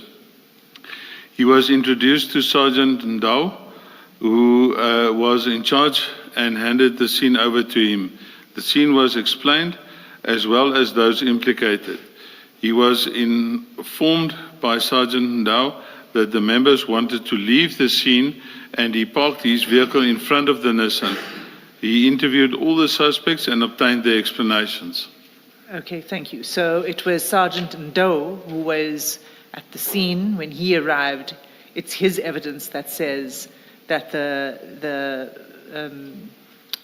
officers on the scene at the time, the first officers on the scene, that would be the traffic chief, Mashaba, and Officer Mahane, and Officer Pakula. Correct, Commissioner. Were allegedly wanting to leave the scene, remove the drugs from the scene in the bakkie. Is that correct? In terms of this report, yes. In terms of what Sergeant Ndau relayed? To Captain Sebola. Yes. Okay, so let's look at the flying squad two-way radio conversation that took place. And you'll find that if we start at page 27,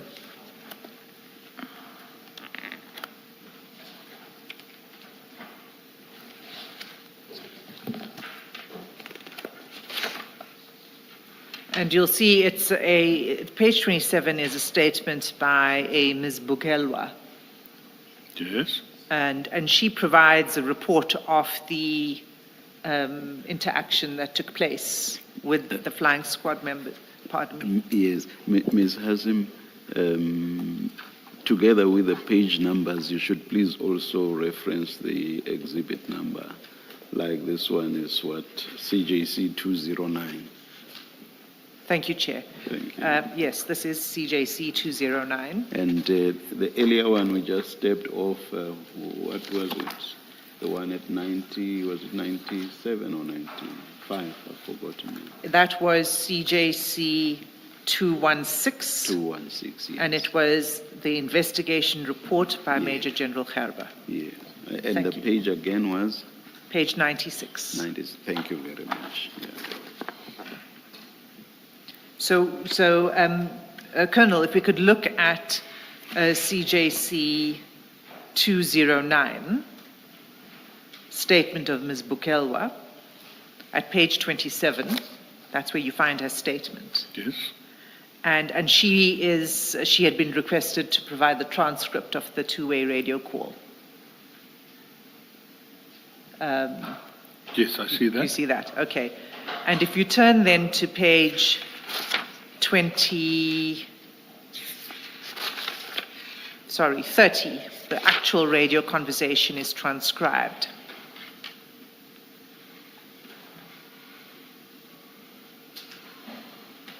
And it begins, and this is important because what it does is it starts to give us a timeline on the day of when things began to happen.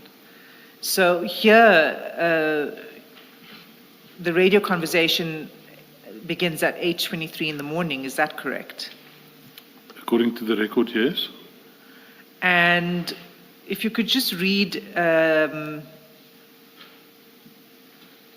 so it's marked, the paragraphs, for each exchange is marked 2.1, 2.2, and so on. Can you just begin with 2.1?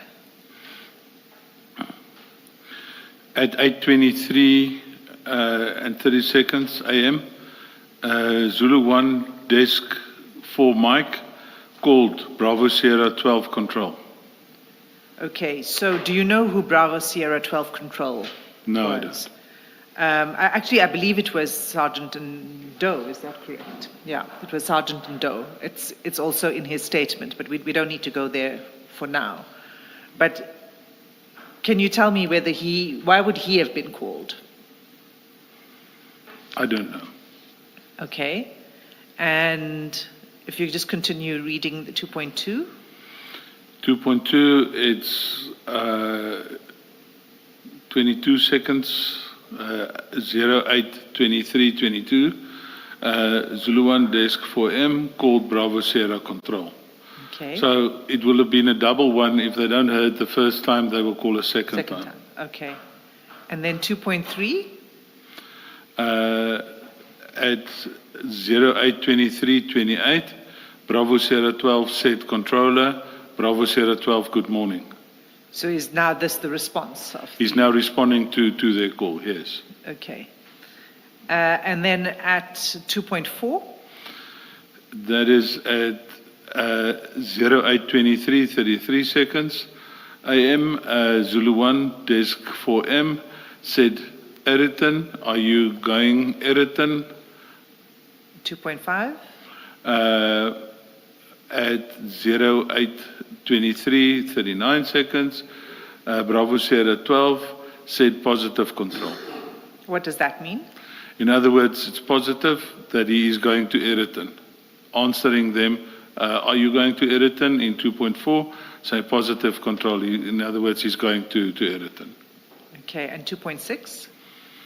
2.6 said Nasrek Road next to Shell Garage. You will find Chris, stand by. Okay. You will find Chris from trucking hijacking occurred at the Shell Garage. Contact number Chris 072 132 9663 IR 114 1809. Okay, I mean, it's talking about a hijacking at Shell Garage, is that correct? It seems to look like that, yes. Do you think, does this have to do with the incident we're concerned about, the Eriton incident? I'm not sure, but there was issues, if my memory serves me well, that I think the people at Scania then started phoning the police to say that there might be a truck hijacking because of the people following the truck. So this would have been at the time when they were en route To Ayrton. to Ayrton. Yes, ma'am. I see. Commissioner, Okay. sorry. So this is taking place at roughly 8:20 in the morning. 8:23, 42 8:23 in the seconds. morning. Okay. If you can just then pick it up again at 2.13. 2.13, that would be at 10:13 and 20 seconds AM. Bravo Sierra 12 said, yes, controller. Can they have permission with Bravo Sierra Jock? And do you know what that's about? The Jock is the Joint Operations Center, so they wanted to make a report to Jock, and if one person needs to speak to another, the control center needs to be asked for permission. Okay. So what had happened here was that Sergeant Doe would have called the Joint Operations Center. Per radio, yes. And would that be an appropriate response? If he wanted to make a specific report or explain a situation, that would be the wanted response from him, yes. Okay. 2.15. That would be at 10:13 and 32 seconds. Bravo Sierra 12 said, yes, control. They are calling Jock from that complaint. They are still busy there. They will inform the control when they are done. Can they proceed with Bravo Sierra Jock? Okay. And then there's a series back and forth at 10:13, 11:19, 11:20. As I understand this, it's the controller asking for a report back On as what to is- what's taken place. That's how it looks like to me as well, Commissioners. And it culminates, for our purposes, at 2.30. If you could just read that. 2.30, the time they reach 11:23 and 22 seconds. Bravo Sierra 12 said, yes, Bravo Sierra 12, at that complaint, Ayrton, truck hijacking. The truck was not hijacked. The truck was being escorted by police. They suspected that there was something wrong under the truck and that the truck was opened and found drugs inside the truck. The driver will be arrested. There's only one suspect. Okay. Let's just pause there for a moment. That's now at 11:23. So by now the truck has arrived, the drugs have fallen out, and this is the report back. Yes. And according to this sergeant, there's only one suspect. And in addition, he says the driver will be arrested. Would it be right for me to read that as the driver of the truck? That's how it looks to me like, yes. Would the driver of the truck been arrested normally under these circumstances? Not necessarily. One would first have a look at what role he played, if any, in terms of the transportation of these drugs. But I think that report, if I read through the report, seemingly Bravo Sierra 12 had an interview with these people that were following the truck from from Rudekop to Ayrton. And that was what they told him, that it's not a truck hijacking, but that they have discovered drugs and that they're going to arrest the driver. They meaning, the deduction I'm making, it would be Traffic Officer Mashaba. The driver of the truck was not arrested, as we came to learn, isn't that so? That's correct, Commissioners. Can you explain why? So you've said that normally the driver would not be arrested. I mean, I'm asking this because you've got a vehicle, you now have established that there's drugs on the vehicle, maybe the driver shouldn't be arrested, but the driver would be questioned. Definitely questioned, not necessarily arrested. And was the driver questioned? To my knowledge, yes, he was. There should be a statement from him in the docket as well. Okay. So this scene is, now we can say that this started in the morning and it arrived at Eriton roughly, it was around towards 9. This was en route. By 9 o'clock, it was in Eriton. It seems like it from this transcript. So the yes. crime scene starts pretty early in the morning. Indeed, right. correct, Commissioners. Okay. So can you just then go to 46.8? 46.8. Yes. Sorry, Colonel, before you do that, this page 30 document, this is a call to 10111. Is that what this is? It's a radio call to 10111, yes, Commissioner. And would it have been available to Mr. Mashaba to have made a call to this same center requesting assistance at the scene? How does it work, the system?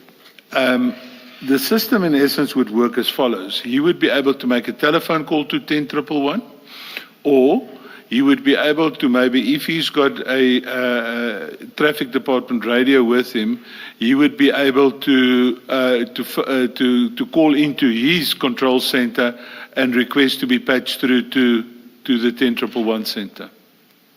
He does have a means. He had a means to call in somewhere. Absolutely, to even via request phone. assistance. Yes. Okay. Yes, Commissioner. All right. Now, this transcript here on page 30, I've tried to follow Ms. Hassim as she's taking you through it.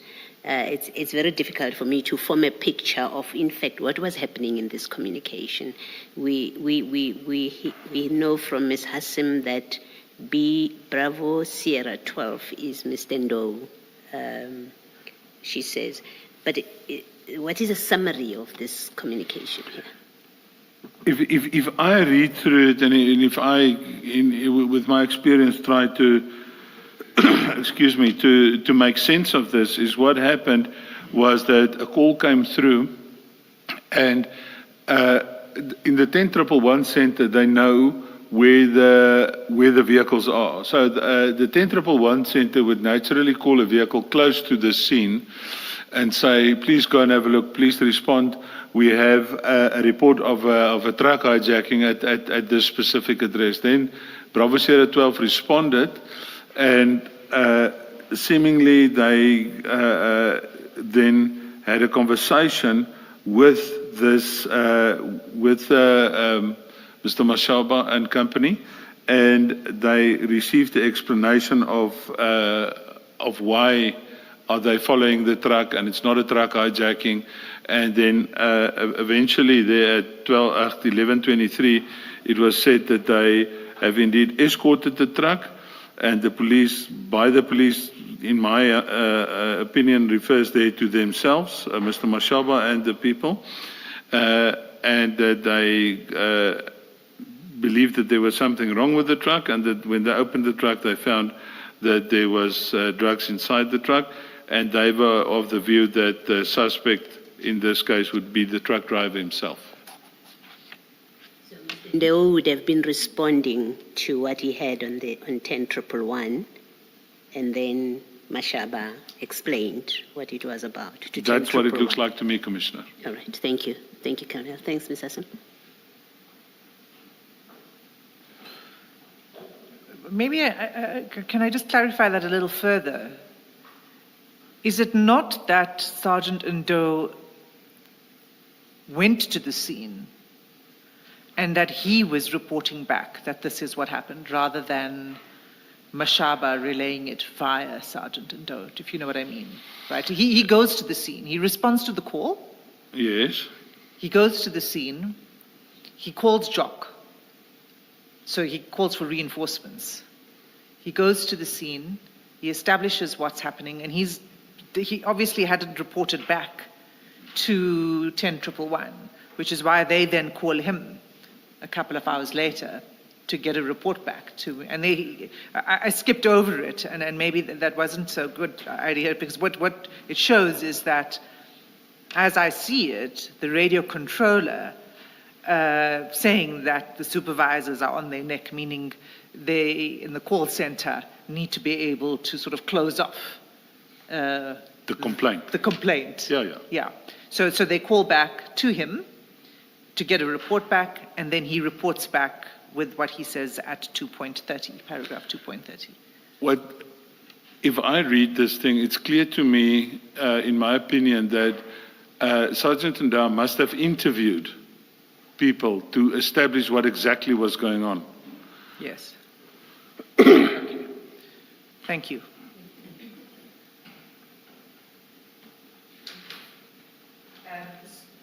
So we know now there are more, because there are officers that have been dispatched to the scene, there are now officers arriving already in the morning. Can you then go to paragraph 46.8 Of my supplementary. of your supplementary? Okay. To complicate matters further, Scania Security also called a highway patrol vehicle which was conducting a roadblock nearby, or near the scene, sorry. So in addition to these officers, in addition to Sergeant Ndau and him calling Jock and saying, please send reinforcements, you've got the Scania people themselves making calls, and so there's additional security that's arriving. Yeah. And this would be, in this case, the highway patrol. Do you know whether it was just one highway patrol vehicle or more than one? I'm not sure if it was only one highway patrol vehicle, but if my memory serves me well, there was indeed a roadblock conducted by the Boysons people, the Boysons police personnel in the vicinity. And it was the highway patrol vehicle and some other marked uniform vehicles that responded with the highway patrol. I'm not sure how many, but if my memory serves me well, there was more than one vehicle responding. Okay. And then 46.9? 46.9, more and more law enforcement officers came to the scene, including a K9 unit members. Okay. So the K9 unit arrives, and there is a statement by Sergeant Pakula who says that he called the K9 unit. And that it was his brother's K9 unit that he had called. Am I recalling that correctly? If my memory serves me well, yes, I think that was correct. Okay. So now that we've got a K9 unit on the scene, did they conduct an inspection with the narcotic dog? I'm not sure if they did indeed conduct, because remember at that stage I was still not on scene. But yeah, I was not on scene, so I cannot really comment on if they did an inspection, yes or no. Should they have? It would have been a good idea. Yes. Yes. Because that's the point of having a narcotic dog, is to at least at a preliminary level establish whether the crime scene you're dealing with is one involving drugs. Yeah. And search for other drugs that was not maybe the ones that were falling out of the container. Correct. Yeah. I mean, it's possible that there might have been more at the back of the container. Indeed, correct, Commissioners, yeah. Okay, so I just want to know whether you are aware that there are allegations, which I'm sure you're aware of because you've been doing the investigation. There were allegations by several members at the scene that General Khan had prevented the K9 unit from conducting the inspection. I cannot comment on that because, again, I was not there at that stage. I didn't specifically hear that. But, and again, at the time I arrived at the crime scene, General Khan was no longer on the crime scene. Okay. But you confirm that the K9 unit should have been permitted to do an inspection? It's always a good idea, yes, Yeah. Commissioners. Thanks. So then you can now go to 46.10. Later, DPCI members went to the scene, including members that I had instructed to attend to the scene. Pursuant to my conversation with General Katwa, excuse me, as set out in my main affidavit, the scene was contained with many people, in brackets police and civilian, in order in and around the scene. I think you said contained instead of contaminated. The scene was, thank you, Commissioner, I appreciate. The scene was contaminated. There was way too many people at the crime scene, Commissioner, so yeah, it was indeed contaminated by too many people, police and civilian, in and around the scene. Okay, so you say pursuant to your conversation with General Kadwa, he instructed you to attend the scene. It was General Kadwa who instructed you to attend the scene. Commissioners, that's indeed correct. He phoned me. My original statement also indicated that he phoned me around 11 o'clock to indicate that there was a major drug crime scene that he wanted me and my team to attend to. And as I indicated in my original statement, I was then en route to a meeting in Midrand. I informed him of such, and I then gave my 2IC at the time. At the time, he was Lieutenant Colonel Ludik. I gave him an instruction to phone the general, get the details, and activate the standby section of the SANEP team at that stage. We'll come back to that. Thank you, to your Commissioner. arrival and the call. I just for now want to establish that it was General Kadwa, and it was General Khan who called General Kadwa to the scene in the first place. I was informed like that by General Katwa, yes. Okay, thank you. So you say then the scene was contaminated with many people, and you say police and civilians. How is it that civilians would have access to a crime scene? Was it not cordoned off? A very small portion of, when I arrived, a very small portion of the scene was cordoned off. So the only piece that was cordoned off was the black bakkie standing next to the truck with the container on the back. That was the only portion that was cordoned off. But it is advisable to make quite a substantial cordoning around a scene like that. In fact, if I could take you to the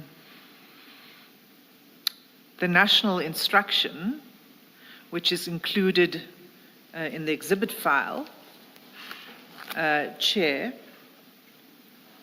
it's CJC 219.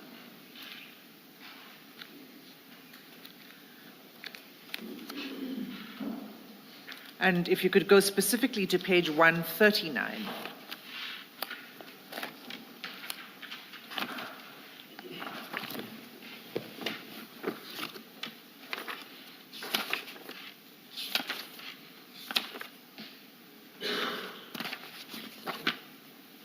I am there. This is under a section of the national instruction called the controlling phase, and what the first responders should do. But 11 subsection 3 says that the first responder must secure and protect the crime scene by A, establishing an inner cordon around the perimeter of the crime scene, as well as an outer cordon around the inner cordon to enable members to perform their tasks within the inner cordon. Now, can you just put, because this crime scene has, as I understand it, the immediate crime scene is where the drugs fall off the container. Indeed, Commissioners. And then there's a whole area around it, including the truck itself and the immediate vicinity, the outside the warehouse. That would be also need to be cordoned off. Can you help us to understand whether this was complied with, an inner and an outer cordon? To an extent, the inner cordon was complied with, but the outer cordon definitely not. What would have been the outer cordon?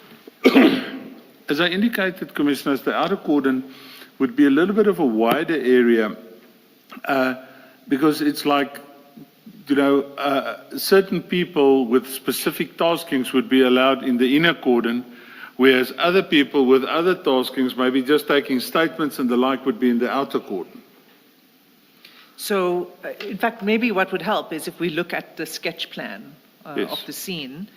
Let's have a look at that, and it's attached to Officer Wood's statement. So that would be CJC 207.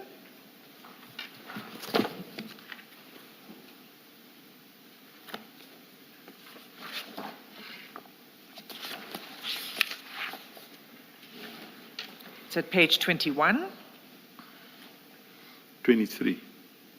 The sketch plan is at 23, but if we could just start at 21. My Colonel. apologies. It's a statement of Warrant Officer Wood. Apologies. Can you just tell us who she is? Warrant Officer Wood at that time was the standby member for LCRC, the Local Criminal Record Center, for that specific area. So, again, the Commission has heard a little bit about the Local Criminal Record Center and the importance of the LCRC in crime scene management. So this is an important person to arrive on the scene, right? Absolutely, to assist with photographs and fingerprints and the like. Yes, Commissioners. And if you see at paragraph 4, she says, in fact, if you could just read paragraph 4 into the record. On 2021-0709 at 11:45, due to a request of Warrant Officer Rikhotso, I attended an alleged crime scene, an alleged scene of crime at Omena Park, Aerodrome Drive, Aeroton. Okay. Now, when I read this paragraph, I read it as saying that at 11:45, which was as a result of the request of Officer Rikhotso, she attended the scene, so that she was there at 11:45. What is your comment on that? My comment, Commissioners, would be as follows. When I arrived at the crime scene,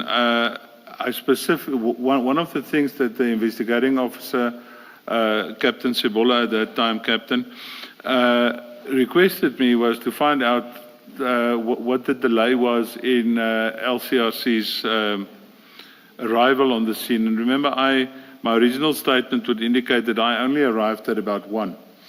So I then made a call to the officers, and I said, if my memory serves me well, that this individual was just busy on another scene but is en route.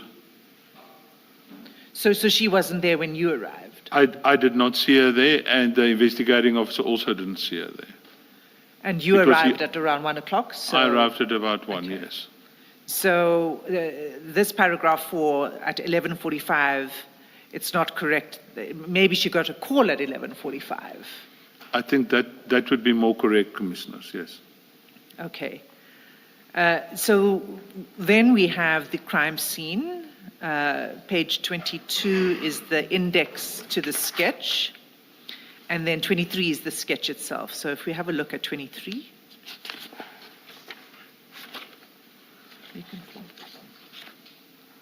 All right.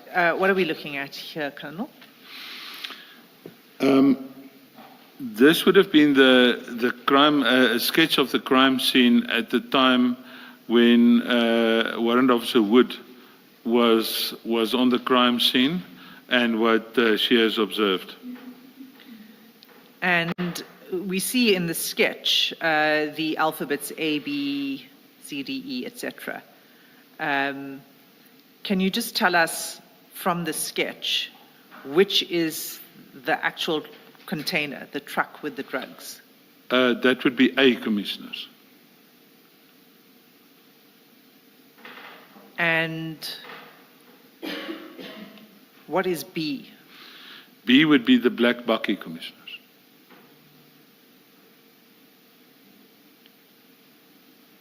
And E? E would be one of the vehicles, I think that was Pakula's vehicle, if my memory serves me well. It was a red Kia. Yes, it was a red Kia. Okay. So that's E is a vehicle of one of the officers. And then if we look a little further down, you see C and D. Those are two other vehicles. Yes. And according to Officer Wood, C is a VW belonging to a suspect, she says. If my memory serves well, Commissioner, C was was a GTI Golf driven by the traffic officer Mashaba. So C is Mashaba's vehicle, Yeah. and next to Mashaba's vehicle is D, which is a silver BMW. Do you know who that belonged to? Mr. Mashaba's informer. Cannot recall. We spoke about it earlier. What his surname was, I think is Nku. Nku. Yes. So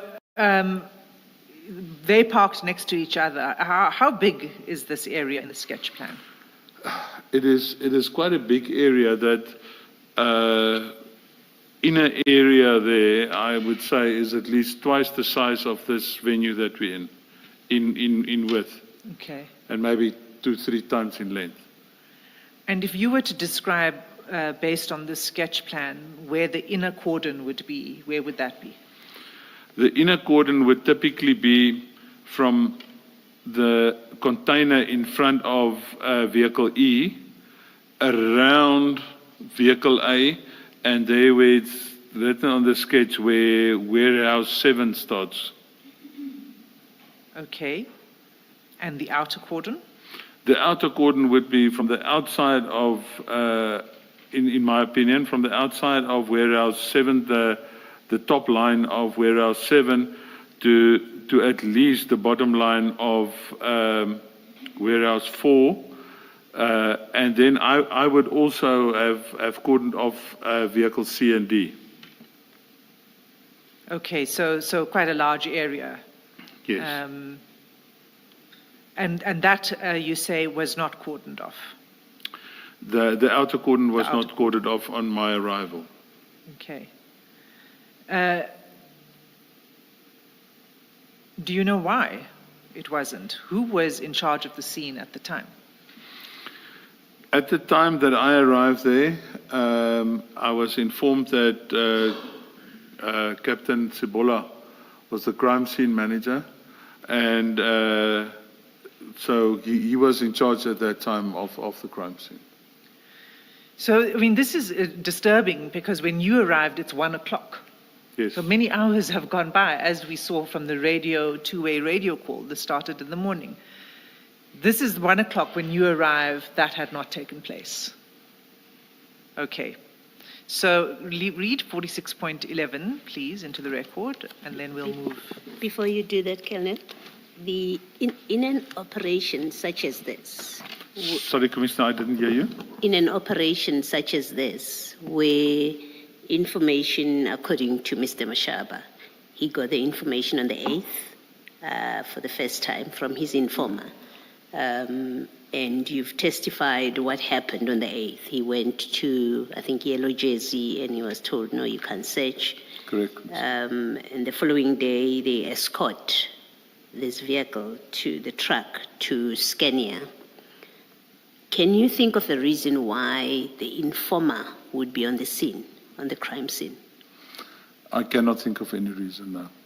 Yes. It's actually, in my opinion, it's not a good thing to have an informer on the crime scene because then you can expose him. And an informer is supposed to be a person in the background and not to be exposed Yes. on the physical crime scene. Yes. So ordinarily they wouldn't be on the scene, in your experience? In my experience, definitely not. Thank you. Thanks, Mrs. And when you arrived, was the informer still on the crime scene? Yes, Commissioner. We're going to come back to it. So let's just 46.11 of your statement, if you could read that into the record. As mentioned, Captain Sibola, now Lieutenant Colonel Sibola, was designated was the designated investigating officer and took over the crime scene as the crime scene manager. After interviewing the 3 officers on the scene, he was of the view that the reasons for their presence was unsatisfactory and that they ought to be arrested for dealing in drugs. He then took over that process while I assisted with the exhibit processes as outlined in my main statement. Okay.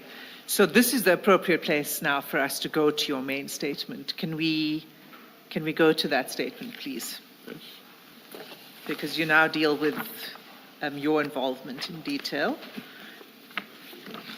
And I'd like you to go to paragraph 3. I'm there. All right. So can you read paragraph 3 into the record? On Friday, 2021, 0709, at about 1100 hours, I received a call from the provincial head DPCI Gauteng, Major General Kadwa. The General informed me that there was a narcotics crime scene that he needed me and my team to attend to. The scene was at the premises of Scania Trucks in Aeroton, south of Johannesburg. He informed me that a large consignment of drugs was found in the back of a container truck, in brackets, shipping container. Okay, continue. I was at a meeting in Midrand and informed the General as such. I then instructed my second in command, Lieutenant Colonel Ludik at the time, telephonically to contact General Kadwa and arrange the standby members and himself to attend the scene. And did he? It was reported to me that he actually drove to the scene with General Kadwa. And did they arrive with standby members? He did arrive with standby members, and I found him and the standby members at the scene when I arrived there at about 1 o'clock. Okay. Continue. Because of the mentioned meeting I was involved in, I arrived at the scene at about 1 o'clock on the same day. I found a large number of police officers on scene, uniform and detectives. Also on scene was members of my team, Brigadier Sekubela. The Brigadier is the DPCI Serious Organized Crime Provincial Commander and in essence my direct commander. Also there was General Kadwa, the provincial DPCI provincial head. And what was the scene? What did you see when you arrived? Can you tell us what you witnessed when you arrived? Like I stated earlier, there was a lot of police officers, a lot of police vehicles there. And I would describe it as close to chaotic. About how many people are you talking about? 40, 50 people, easy. And in this area that you said that had not been cordoned off? Indeed, correct, Commissioners. So further contaminating the scene? Further contaminating the scene, yes. You can continue. I approached Lieutenant Colonel Ludik, who briefed me on the situation of the scene, and he also indicated to me in my absence he appointed Captain Sebola, now Lieutenant Colonel, as the investigating officer. I approached Captain Sebola as the arrangement is that the investigating officer on scene is the scene manager, and I offered my assistance and help to him. Okay, let's pause you there for a moment. Why did Lieutenant Colonel Ludik delegate the scene to Captain Sebola? You had given him an instruction to go and attend and manage the scene, right? Indeed. But he was not an investigating officer. He was not the... We sort of make turns on who's the next investigating officer. And this time the coin fell with Captain Sebola at the time. Okay. So he is instructed by Colonel Ludik. In my absence, Colonel Ludik was at that stage my second in command of the team. So he instructed Captain Sebola to be the investigating officer. Okay. And do you know what time they had arrived on the scene? I am not sure, Commissioners. It would probably be in their statements. Okay. So, but certainly by the time you arrive at 1 o'clock, it's chaotic. I can describe it as such, Commissioner. All right. Can you continue with paragraph 7? And we'll take that slowly, but if you could just Okay. start reading that into the record. Maybe before you do that, Colonel, how does it work? We know Mr. Mashaba is from traffic, he's chief of traffic. And I think, and then he's called his people. In my understanding, all of them are SAPS, not DPCI. And I think elsewhere, either in your statement, you are repeating what someone said, that Boysons, SAPS Boysons were there. How does it work that this becomes a DPCI scene, as we see with Cibola, when in fact the original finder, if for lack of a better word, the original finder of the drugs is traffic, but there's also SAPS by the time you get your call from General Kadwa. How does that work? Commissioner, as I indicated earlier, the issue is that when it comes to these size of drug consignments, it is clearly a transnational or even trans-international trafficking of illicit narcotics that's taking place.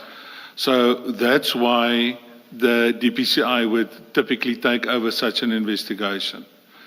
Because we have a bigger footprint, and as I indicated earlier, our national coordinator also deals with law enforcement agencies outside of our borders. So that's why it would typically be a DPCI matter, Commissioner. And is that a common understanding within law enforcement? Yes, Commissioner. So Chief Mashaba, if he knows anything about drug enforcement, he would have known that this is a DPCI matter and would have contacted DPCI. Does it follow necessarily? In my opinion, he should have known as a senior member. Yes, Commissioner. Yes, that this is a DPCI mandate matter. Yes, Commissioner. Thank you.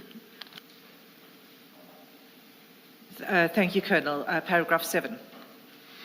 Paragraph 7. Captain Cibola indicated to me that he requests me to assist with the following issues. Point 1.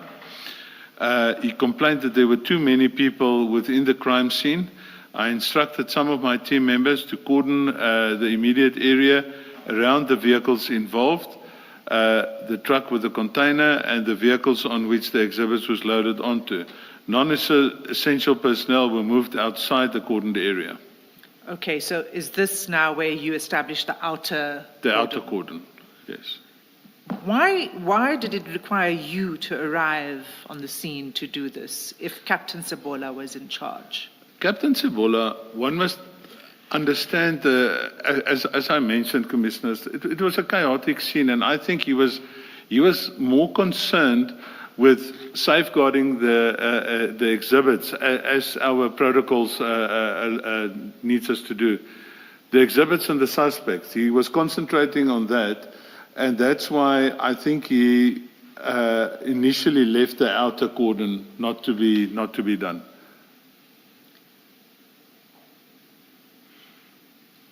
But you accept that the appropriate thing for him to have done was to cordon it off.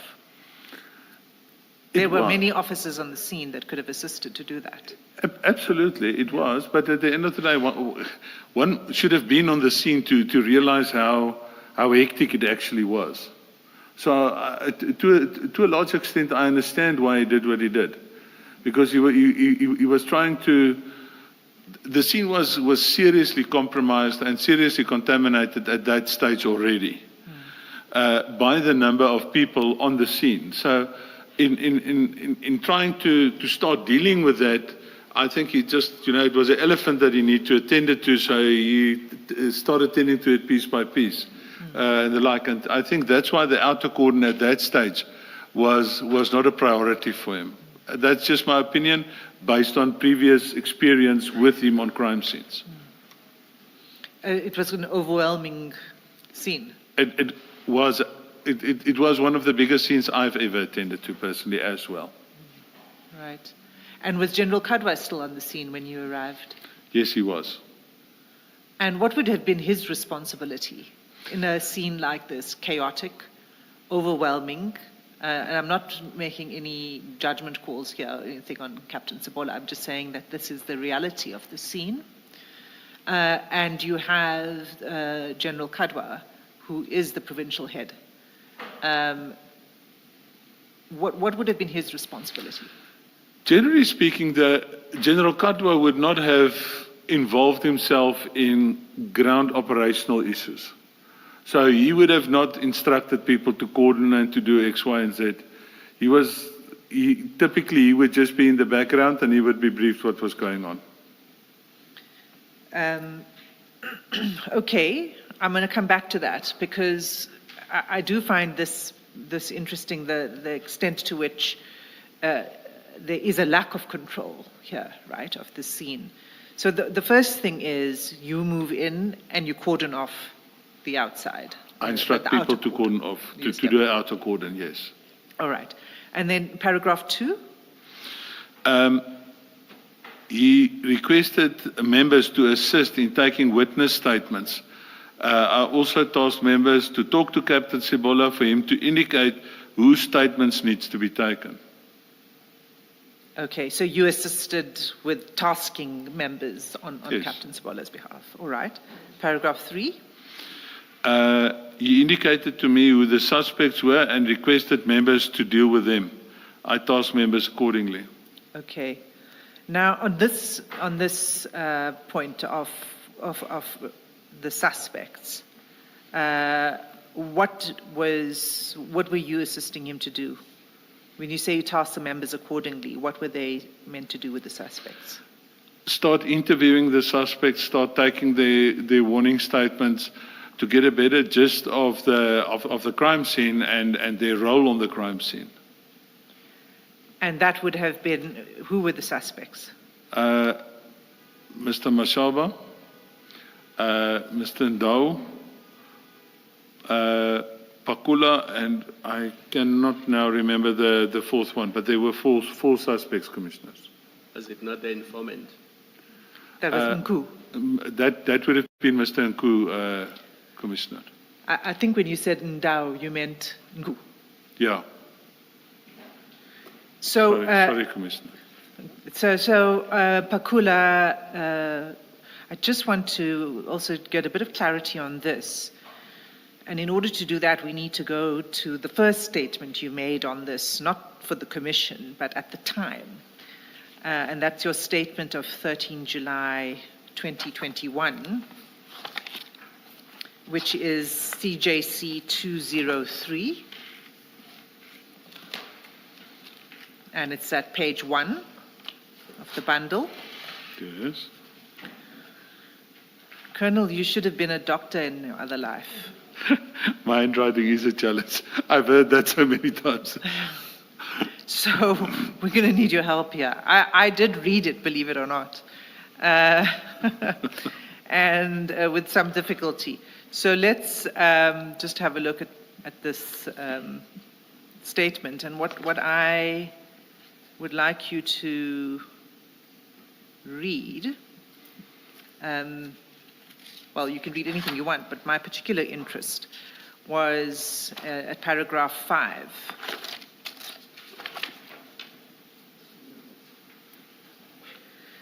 Could you read that into the record for the Commission?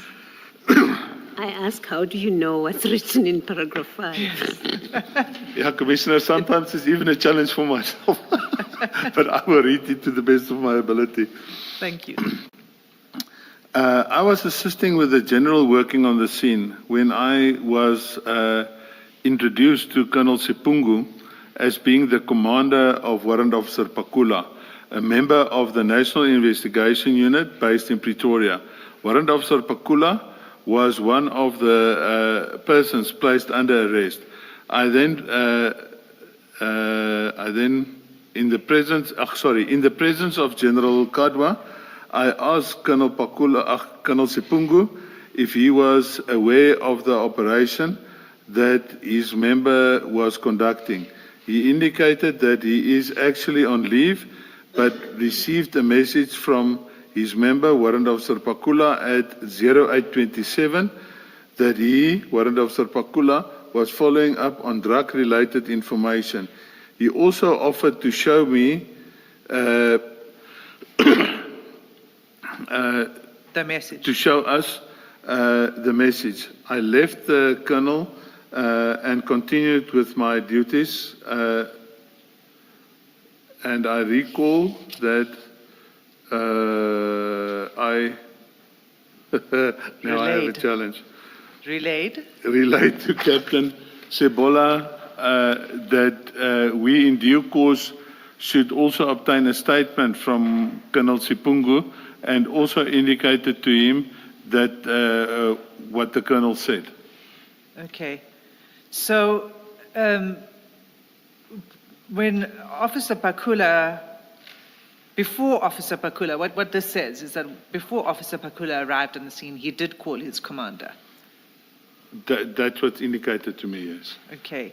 And he and informed his commander, and as I understand it, but correct me if I'm wrong, whose Colonel Sipungu did not object to him attending to the scene.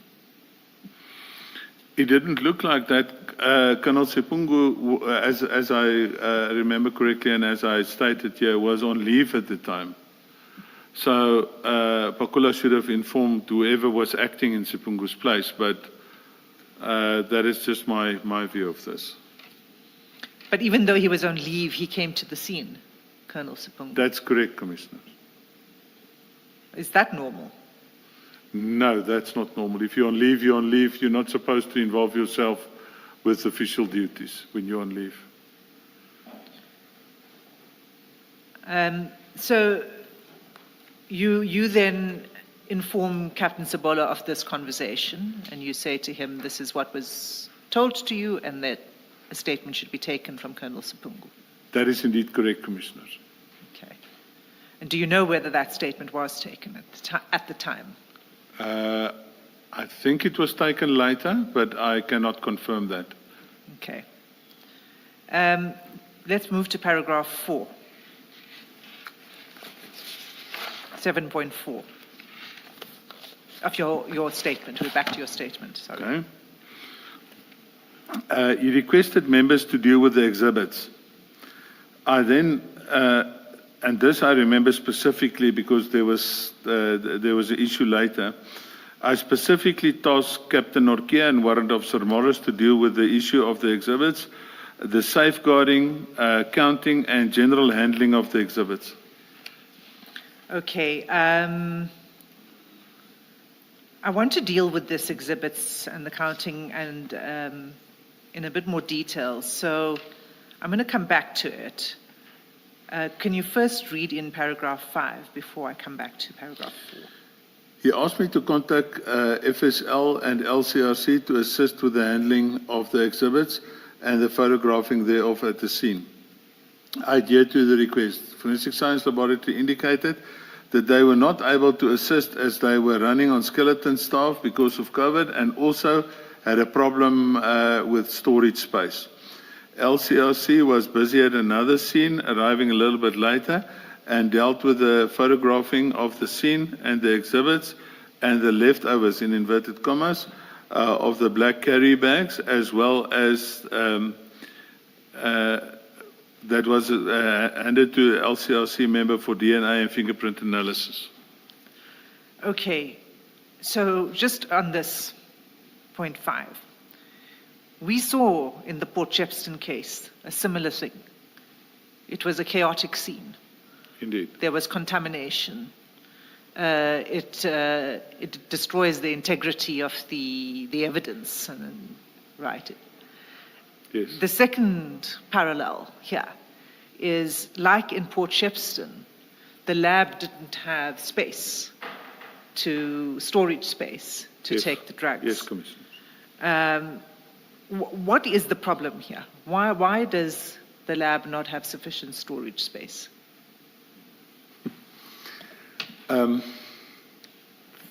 There's just no space. Literally, there's no space. Because of the number of exhibits that exhibits is being stored there, and it also reverts back to the prior thing that I said in terms of the legislation, where we currently keep exhibits, have to keep exhibits for way too long. And one runs out of space. And there aren't that many labs in the area, I suppose. There's in Gauteng, there's one, excuse me, there's one lab in Pretoria. That's the main forensic lab. And I know there's one in Cape Town. There used to be one in KZN as well. But the one in KZN got damaged. It had serious flood damage. So exhibits at that time were no longer going there. Is that the one in Amanzimtoti? That's correct, Commissioners. So there's just one lab, and that's in Pretoria. And then there's one in Cape Town. In Gauteng, I mean, there's just In one. Gauteng, just the one in Pretoria. In Pretoria East, in Silverton. Yes, Silverton, that's correct, yes. And so you say that they aren't able to assist. So we'll come to then what happens with the exhibits. But the second thing that you say is when you arrived, the LCRC was still not there. At what time did, and the officer, the member, LCRC member we know now is Officer Wood. What time did she arrive? Excuse me, Commissioners. I do not have the specific time that she arrived, but obviously when she arrived, she would have started to take photographs. Let's have a look at the photographs that you provided. Of photographs that I provided Yes. with her taking photographs. Correct. Yes, Commissioners. Let's go to, well, let's start at page 9. We saw these earlier this morning.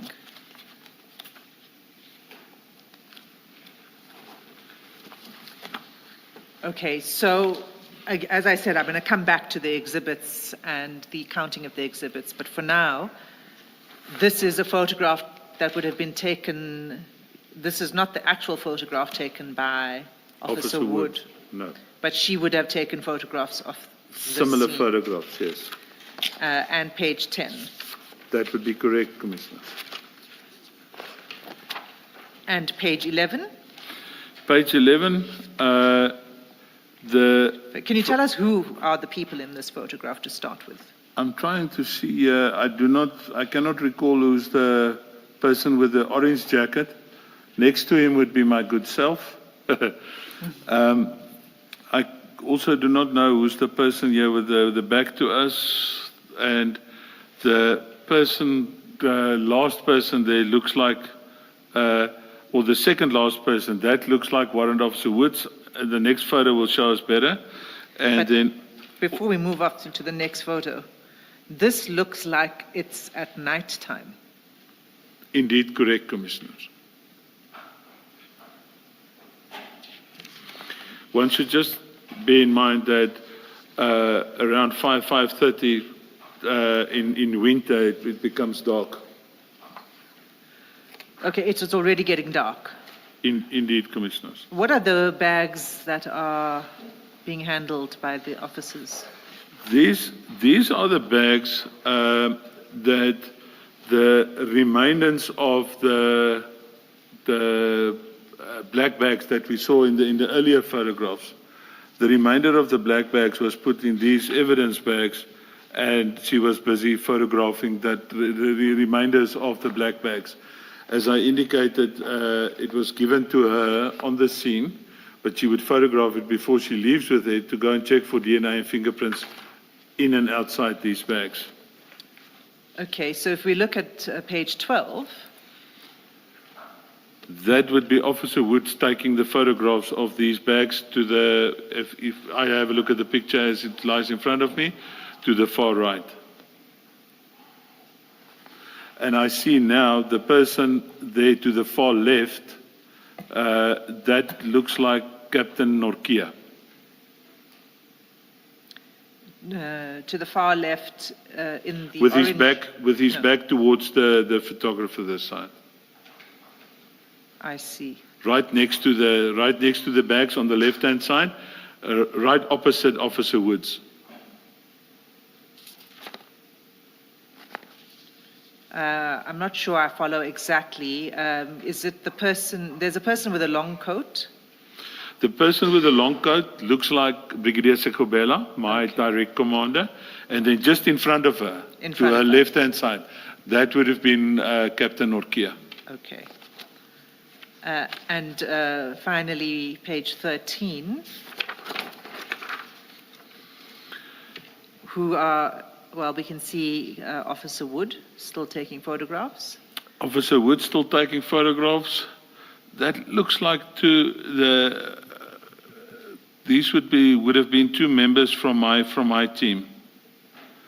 They're definitely busy with completing registers there for the official dotting down of the issues of the details of these evidence bags. Maybe assisting Morris and Norkia. Okay. All right, so, and now this is after dark. This is now seriously after dark. Yes, Commissioners. Can we take a step back and now deal with the exhibits and the handling of the exhibits? You said that you had instructed, you assisted Captain Sabola by instructing Norkia and Morris. Captain Norkia and Warrant Officer Morris. That's correct, Commissioner. Okay. Now, to do what? To count? To do what exactly? All the bags, these drugs, these bricks, are they still in the black wrappings? They're still in the black wrappings. In the canvas bags? Yes. All If I can take you back, where's the photographs that we just had? If you go back to photograph 4.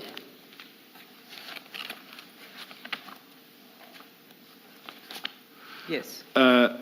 When these bags were still on the back of the black bakkie, they were still on the back of the black bakkie, I instructed those two to start unpacking this black bakkie, and this is where they started. In other words, they were busy unpacking these bags, and as the bags were put there, this photograph was taken. Okay.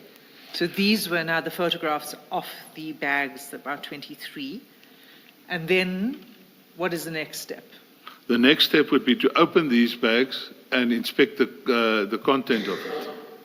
And to count? Well, first see what is inside the bags. Remember, we did not know what was inside these bags. Right. When they opened the first bag and they saw the bricks, they called me over to say, Colonel, come and look what we have here. And then we immediately realized what we have. Well, as I said earlier, although it needed to be confirmed by analysis by forensics, we knew that we had a very, very large indication that we're dealing with cocaine bricks here. Okay. So they showed it to me. I said, unpack everything and count it and put it into evidence bags. And was this done in front of the suspects? I'm not sure where the suspects was at that stage, but the suspects were being dealt with by Sebola and the people I instructed to assist him with dealing with the suspects. Would it be required that it's done in front of the suspects? The evidence bag sealed in front of the suspects, yes.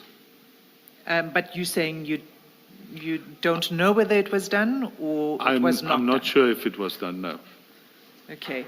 No, but by the time you instructed that the bags be removed from the bakkie, Yes. and they end up on the floor here, by that time or today, was there a record completed by Mr. Mashaba or any members of his team that reflected that so many bags had been removed from the container onto their vehicle? Commissioner, I'm not aware of any such record, Commissioner. You're not aware of that? I'm not aware of any such record. To the best of my recollection, such a record does not exist. They hadn't completed any record? No, Commissioner. Thank you. So, Colonel, we're going to go slowly through the exhibits and how, and what you and Captain Nyokia and them found and how many bricks, etc. But I don't want to overlook any aspect of your statement as we do that. So can you just read in paragraph 8 and 9 before I ask my next questions?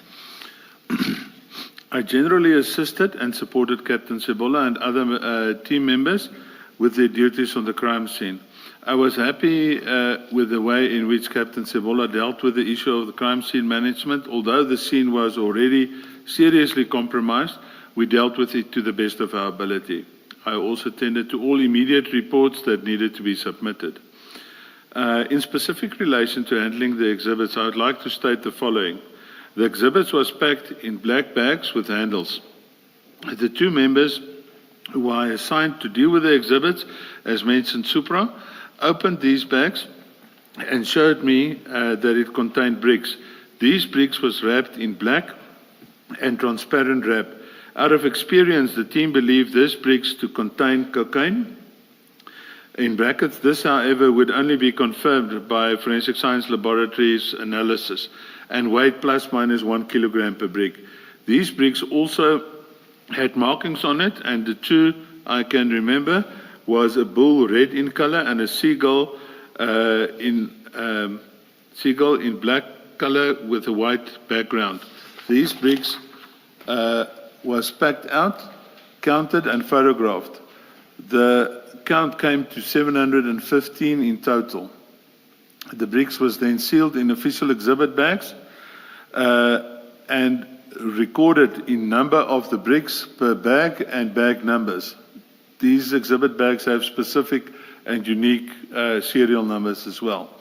I assisted Captain Sebola to make arrangements for the exhibits to be transported to Boyson's SAPS as the crime scene was in their area. The exhibits was transported to Boyson's SAPS in an official police vehicle under armed guard, in brackets SAPS members. The two members who I appointed as the members responsible for the exhibits also accompanied the exhibits to hand it into the SAP 13. Okay, let's pause there. Let's go to the SAP 13 register. That you'll find at CJC 11, 211, pardon me, CJC 211, and specifically page 41.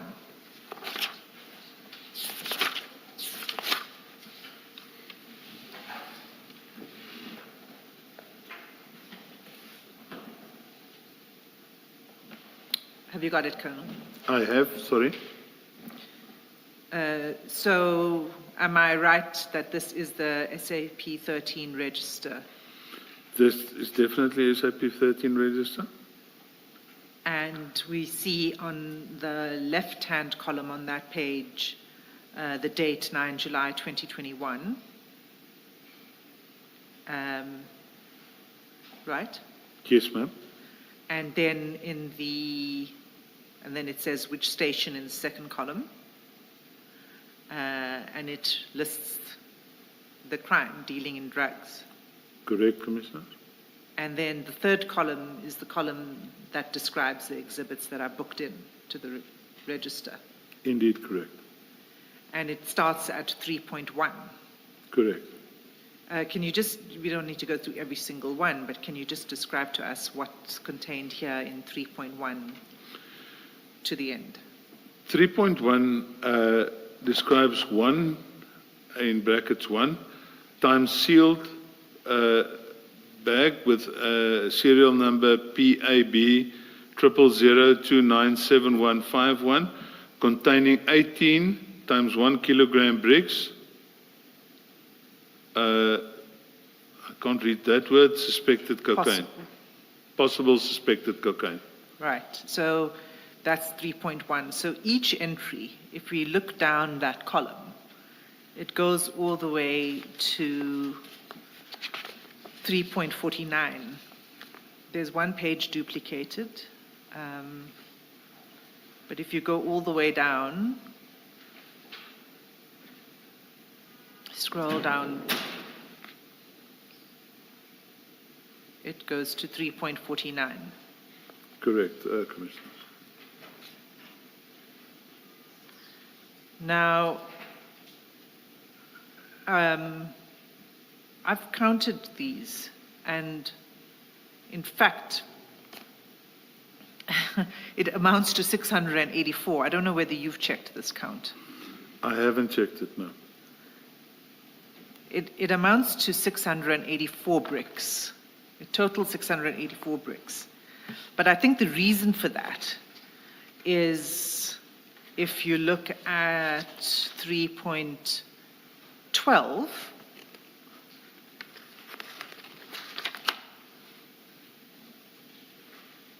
page 43, Chair.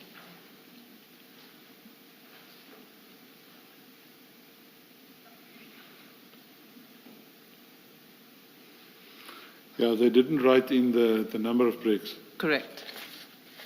And if you cross-check that exhibit bag number with Morris's statement, you'll see it's meant to be 16. And we'll look at that in a moment. So, in fact, the amount should be 700, not 684, if you add in the 16. But 700 is also not 715. And in your statement, you said there were 715. Can you just explain that discrepancy between the SAP 13 register and... I cannot, because I was not present when this was handed in. I don't know if they omitted by counting some other bricks, just by just handing in the bag itself. But on scene, it was reported to me that there's 715 bricks. And do you know why they don't put the total at the end of the entries? I mean, it would Make your life harder. life easy for everybody, because when you read this many years down the line, I would expect that 3.1 to 3 point whatever, at the end they would tally all of them together and say total equal to... I will agree with you, Commissioner, that would have been much easier. But again, remember, I was not there when they wrote in, when this when these exhibits were booked into the SAP 13. But if you have this history of exhibits going missing while in police custody, surely it would help if, when they are first booked in, there's a proper entry and they are tallied and a total number is inserted there. I will agree with you, Commissioner. I think if we have a look at Morris and Norkia's statement, they kept record of this, so they must have been, I don't know if one was just missed or something, but I totally agree with you, Commissioner. That would indeed make a lot of sense, sir. So, I mean, the question from Commissioner Khumalo is important because it is about maintaining the chain of custody and the evidence, integrity of the evidence, which will help to secure a successful prosecution down the line. So each step along the way here is hugely important. It might seem very small, yes, but it's not.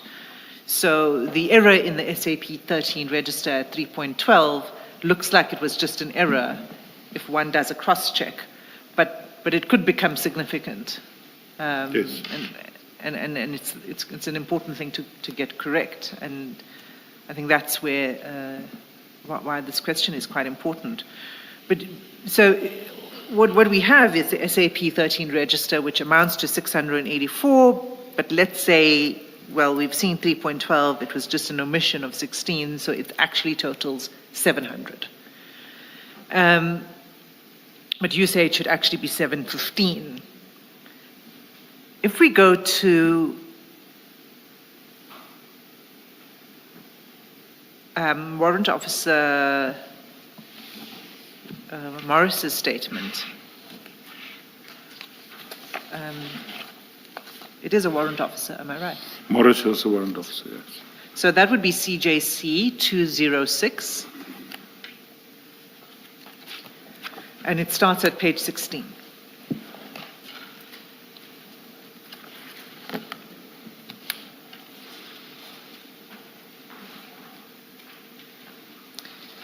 And the relevant part for us, although you're welcome to take us anywhere else in the statement if you wish, but if I could ask you to have a look at paragraph 9.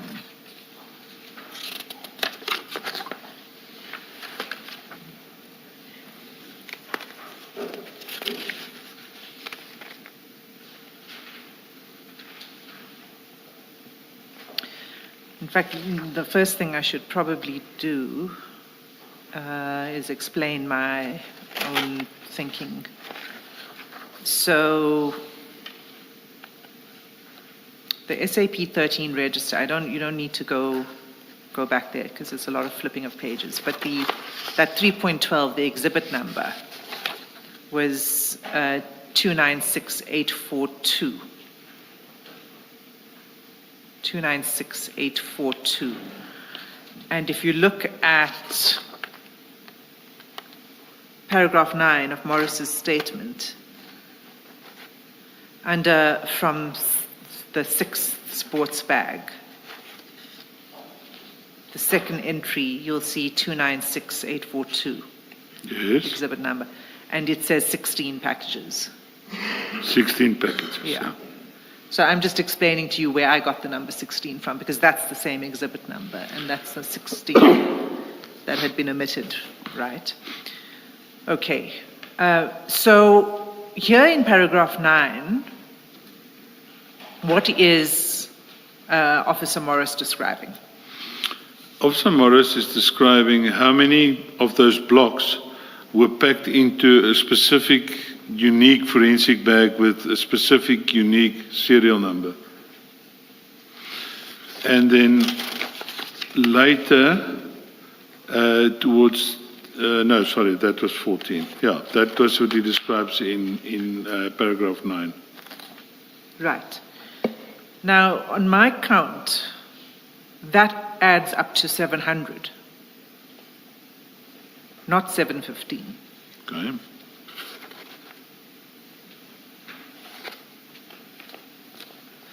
So it tallies with the SAP 13 register, 700.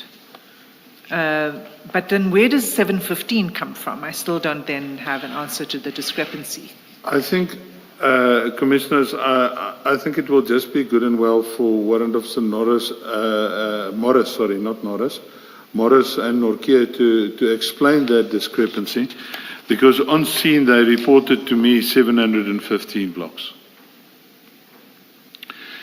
And if you go further and you look at my statement, these blocks out of experience usually weighed around weighs around a kilogram each. And when it was handed into forensics, and I think we'll probably come to that, sorry for jumping the gun now, getting ahead of myself. No, I am also looking at paragraph 11 of your statement, at top of page 4. And you are dealing with, I think, the handing over to FSL. That's correct. And you say the drugs, upon being handed in, weighed 715,86 kg. Exactly right, Commissioner. Yeah, and I'm not sure to what extent, if at all, that tallies with the 700 bricks. 715 was handed in, and it weighed 715.88 kilograms. But what I'm saying is, Ms. Hassim has taken us to 2 places. That And indicates the calculation is that at both places there was 700. So what I'm saying is, I don't know how one is able to relate those 2 700 counts to the 715,86 in paragraph 11 of your statement. I totally concur. Well, I see what you're saying, Commissioner. And as I indicated, it was reported to me, I didn't count the bricks. Yes. It was reported to me that there were 715 bricks counted on scene. Maybe if I can only testify to what I've got knowledge on. Yeah. If I can complicate things further, if we go to CJC 210, it's the statement of Captain Modise, the 212, section 212 statement, and it starts at page 36.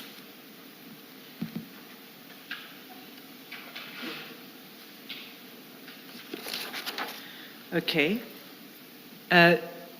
So, just to begin with, Captain Modise is the forensic analyst in the lab, correct? Yes. And she provides a statement to record that she received the evidence bags, right? That's correct, Commissioners. And if we look at paragraph 3 of her statement, she says, during the execution of my official duties on 21 July 2021, I received 49 sealed evidence bags with unique numbers, and then she lists all of the serial numbers.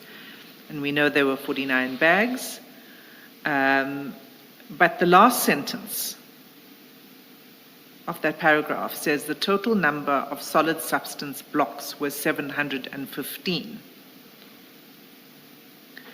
And I find that peculiar because we know that there were 700 because Morris said so and the SAP 13 register says so, and we can count them up. How is it that Captain Modise then comes to 715? How do we understand? What are we to make of that discrepancy? Again, Commissioners, I would submit that Warrant Officer Morris and Captain Orkia should answer on that, because it's also clear here that for her to say this is the number of blocks, and for her to be able to do this analysis, she would have opened these evidence bags and literally count the blocks. That's how she also came to 715. So Captain Norkia and Warrant Officer Morris should explain why this discrepancy of 15 blocks. Because when they're handed into the SAP 13 clerk, the clerk is also doing the count, right? Yeah. And at paragraph 6 of Captain Modise's statement, if we look at that, the last sentence, if you could just read the last sentence, please. An average mass of one solid substance block was 1001.20 grams. Thereafter, the total estimated mass of the exhibit's material was 715.86 kilograms. They have underlined estimated because I think they are dealing with the actual substance, and I would think they are doing the weighing and they are doing everything. So the estimated surprised me, but I'm just making an observation. Please continue, Ms. Hassan. Chair, it's also peculiar that it's an estimate because it's 715.86, which is not an estimate. But what we have, the point of this being a discrepancy in the exhibits, the number of bricks and the weight of the bricks, and how the count at when it's booked into Boyson's and then when it gets to the lab. I can see that, Commissioners, yeah. Okay. So I need to then take you back. So what we know is that the bags were counted, sealed, taken to Boyson's, checked into the register. Correct. All of that totally in accordance with protocol. It's what Absolutely, should- Commissioners, yes. Yes. But then, can you read paragraph 10 of your statement? Paragraph 10 of my statement. of your statement, yes. So it was a Friday, as I understand it. Yeah, that the it- 9th was a Friday, indeed. Right. That's correct, Commissioners. Throughout the weekend following the operation, I was contacted by the station commander of Boysons, Brigadier Jones. He raised concerns of safety for the exhibits and requested me to have it removed as soon as possible. On Monday, 2021, 07:12, I phoned FSL again and requested if they could take in the exhibits. They still were not able to assist with the storage of the exhibits. As Captain Sibola was busy with the case docket at court, I continued to assist with the matter concerning the exhibits. I phoned Brigadier Naika, the National Coordinator for SANET, for assistance. He indicated to me that he's got access to safe storage at a base at the the SAPS College in Pretoria. I arranged members of my team, including the two that were dealing with the exhibits from the outset, to meet me at Boysons SAPS. I also arranged a number of SAPS Highway Patrol members to assist with the transport and safeguarding of the exhibits to the mentioned safe storage. The exhibits were booked out by Captain Norkia, loaded into the Highway Patrol vehicles and transported to the mentioned safe... Sorry, I just heard a noise. My apologies. The exhibits were booked out by Captain Norkia, loaded into Highway Patrol vehicles and transported to the mentioned safe storage in Pretoria. On our arrival, I was shown the storage and inspected it. I was satisfied that this was a very safe place with access control at the gate to the facility inside the SAPS College, and it was a strong room inside a building with a steel door and a steel gate. The room was empty and the key was handed to me. We unloaded the exhibits into the strong room, locked the gate and the door, and I handed the keys to Captain Norkia with the instruction to see to it that the exhibits be moved to FSL as soon as they were ready to receive it. When we offloaded the exhibits bags, the bricks were still in the form that it was at the time of the seizure. Okay. So what was the concern? I mean, again, given what we know about the importance of safeguarding these exhibits and following proper protocols, and the SAP 13 generally, as I understand it, being itself like a vault, right? It's a very secure place. It's attended by someone all the time. Nothing can go in and out without it being recorded. What was the concern here with keeping it at the Boysons SAP 13 vault? Commissioners, there were mainly two issues raised by Brigadier Jones.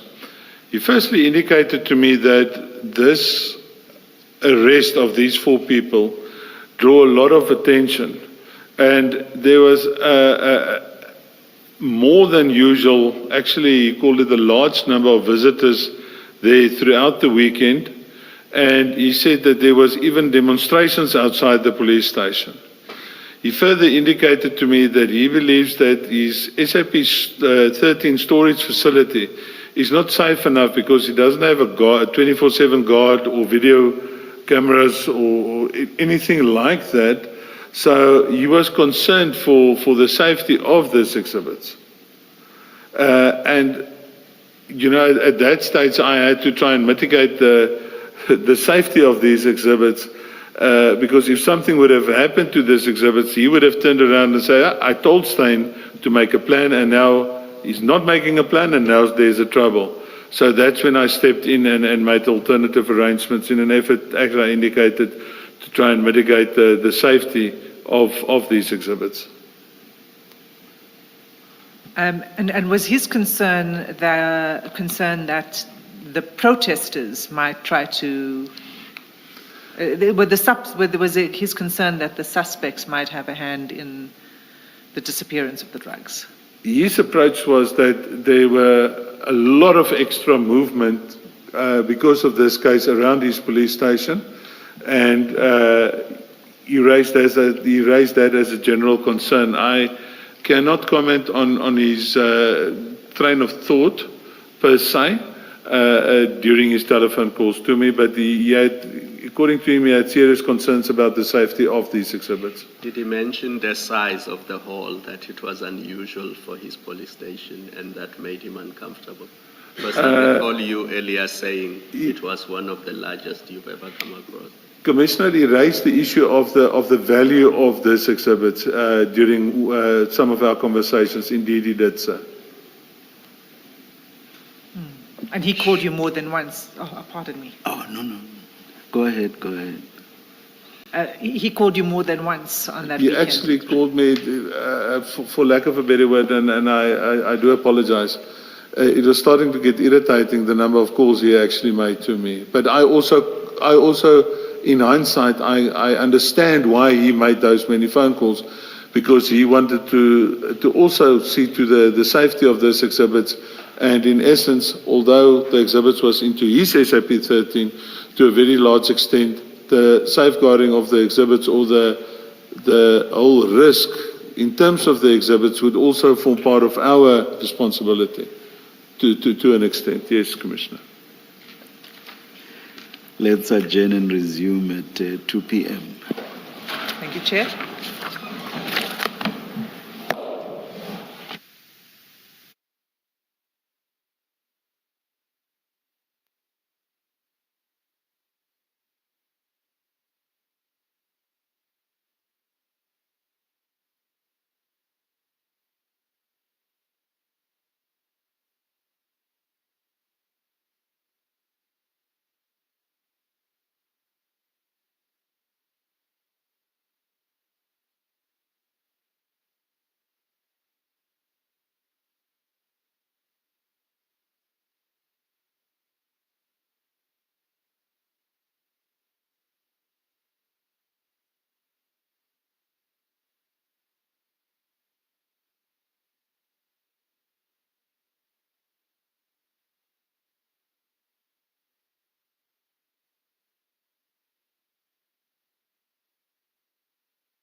All rise.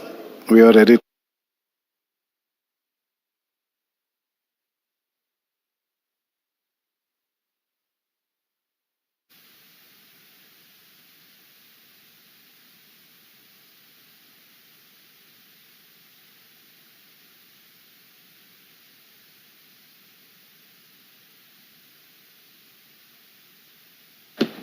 Yes, Ms. Hassan. Thank you, Chair.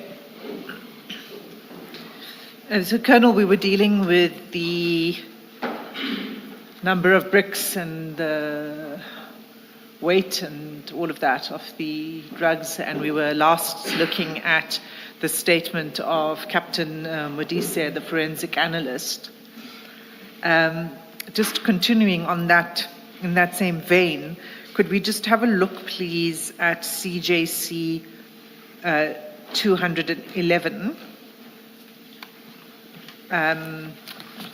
It's at page 38.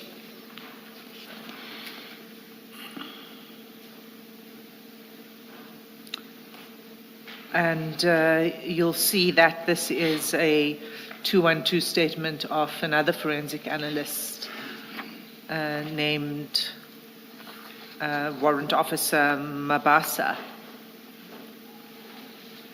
And if we look at that report, the statement itself at page 39,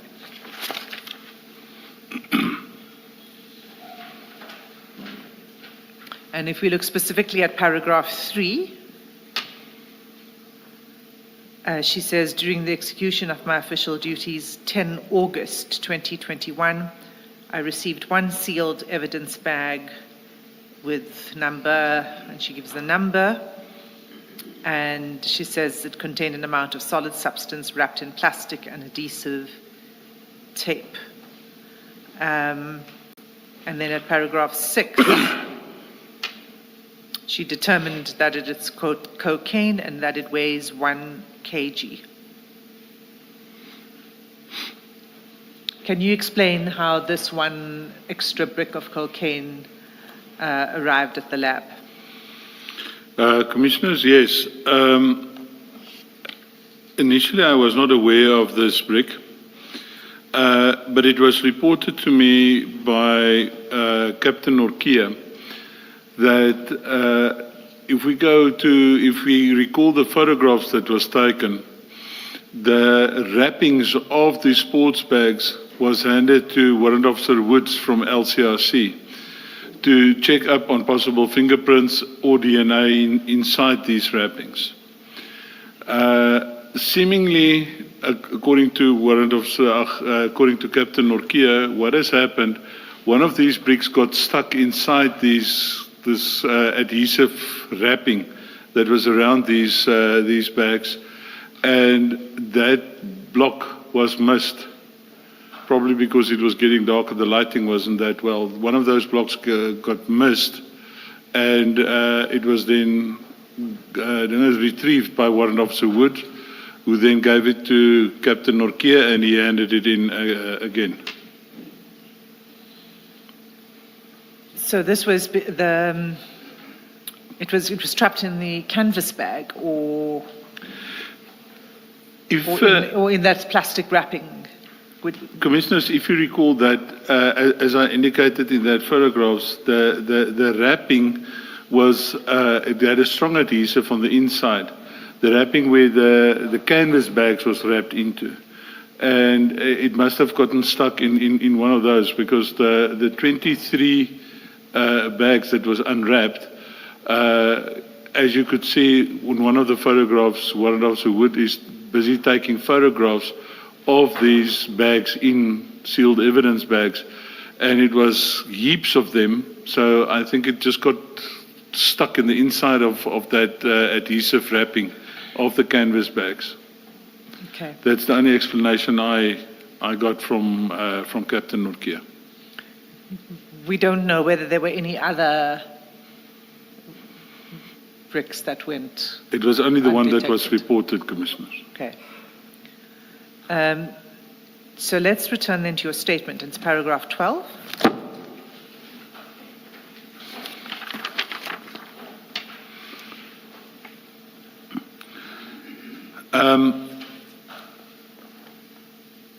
Captain Norkia, on the 19th, reported to me, sorry, just paragraph 11, if you don't mind. Sure. Commissioners. While I was off sick with COVID, Captain Norkia reported to me telephonically that on the 19th of July 2021, that forensics indicated that they were ready to receive on that day, and that he handed in the exhibits, him and Warrant Officer Morris handed in the exhibits on that day. And I asked him if everything was in order, and he indicated to me it's still in order, all is still there, all is still accounted for. So, sorry, that was at this point in time, and thank you for going back to paragraph 11. At this point in time, this was where the drugs were now transported from the SAPS college to FSL. From the safe premises to FSL, yes. So just again on that timeline, the 9th was the drug bust. Correct. That was the day it was booked into the SAP 13. On the 9th, correct? On the 9th. Correct, Commissioner. Calls to you, multiple calls over the weekend. 12th, the Monday, it was then taken to the SAPS training college. Correct, Commissioner. And locked into a storeroom. A safe storeroom, yes. And just remind us then who had control over the exhibits at that point in time. I would refer you back to paragraph 10, where the last paragraph under paragraph 10, we unloaded the exhibits into the strong room, locked the gate and the door, and I handed the keys to Captain Norkia with the instruction to see to it that the exhibits be moved to Forensic Science Laboratory as soon as they are ready to receive it. So it would have been Captain Norkia that was in total control of the exhibits henceforth. So I understand the reason for moving it because of the concerns that were raised at Boyson's, and then, you know, this was the place that was identified as being very safe. But it is a breach of protocol, is it not, to take it to the college? I would concede to that, yes. But, and even if the motive is for the purpose of protecting. I had to take a decision in an effort to try and mitigate further risks to the exhibits, and hence my decision to take that move out of protocols. And I suppose for me the question is, it's so important, the protocols, right? Because when there's a breach, it sort of allows for problems to creep in. Yes. And it's not ideal that the drugs had to be moved out of an SAP 13 register. What is the solution to this? Enhance the storage capability at forensics. Is that forensics? Is that's really because it has to go into an SAP 13 first? Absolutely, right? yes. But the problem is that you don't want to keep it in SAP 13 longer than is absolutely necessary. I think protocol allows us 7 days, and within the period of 7 days, we need to move it to forensics from a SAP 13 at a station. Yes. Yeah. So if there had been space at the forensic lab, then it would have just gone from Boyson's on the Monday straight to the lab. Absolutely, yes. And there wouldn't have been this diversion. Yes, Commissioners, it would have been like that. Can I ask a question? Why can't you hand over the custody to FSL within 7 days and you let them decide where they store the drugs?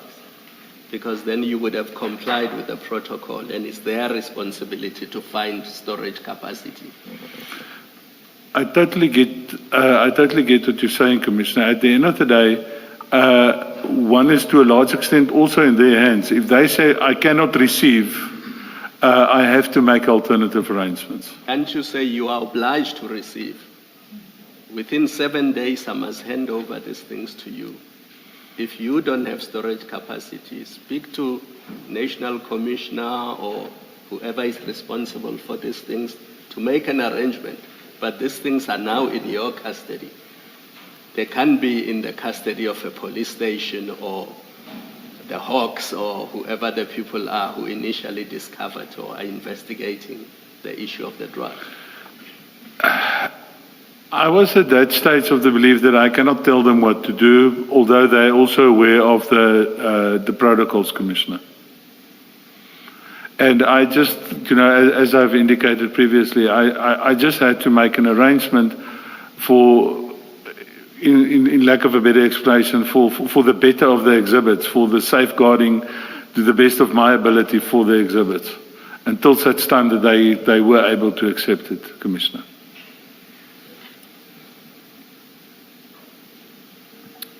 Thank you. So the drugs then are transported from the training college to, so there's the 9th, the 12th it goes into the storeroom at SAP College, and then on the 19th it's taken to the forensic service lab. Is that correct? Correct, Commissioner. Okay. And then at that point, when it's logged in with the forensic service lab, is there a clerk who then receives it, and so there's a counter signature for everything that's received? Is that right? That is indeed correct, Commissioners. And as I understand it, at that point in time when the exhibits are now being handed over at FSL, it was discovered that there were some bags with small tears in them. Do you want to just explain that?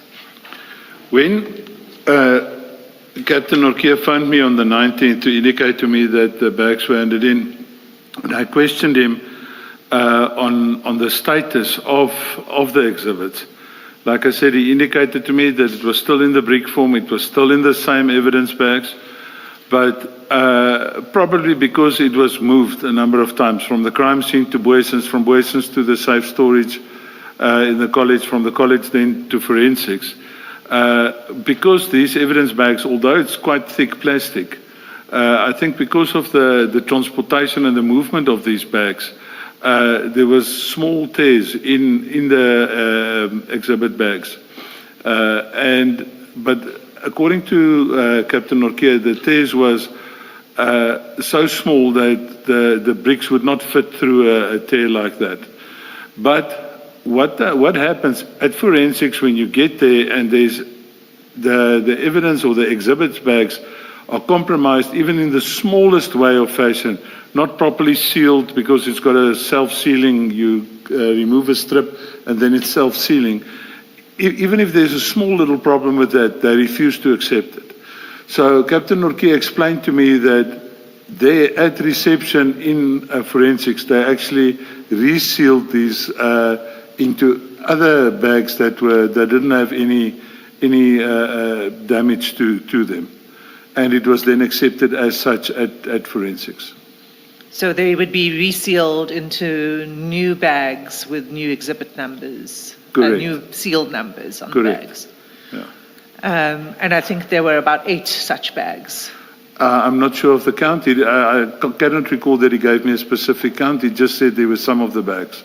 I asked him, did you get it sorted? He said, yes, we resealed it and we handed it in. They accepted it as such. Okay, maybe just for the sake of completeness, I'll just, if you look at Officer Morris's statement, again, CJC 206, starts at page 16. But if you look at page 19,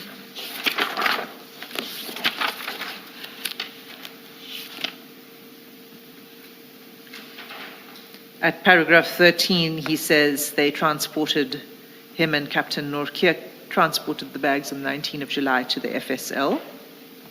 And then he says that they were damaged from the handling of the drug exhibits. And then in paragraph 14, he lists the bags that were affected. Yes, Commissioner. And they were placed into new bags. Yes, Commissioner. And there are 8 bags that are listed. Okay, that's just to close that off. Thank you, Commissioner.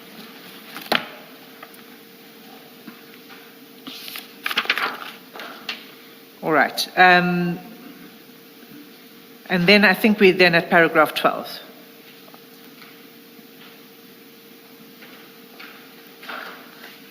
Would you like me to read it in? Yes, please.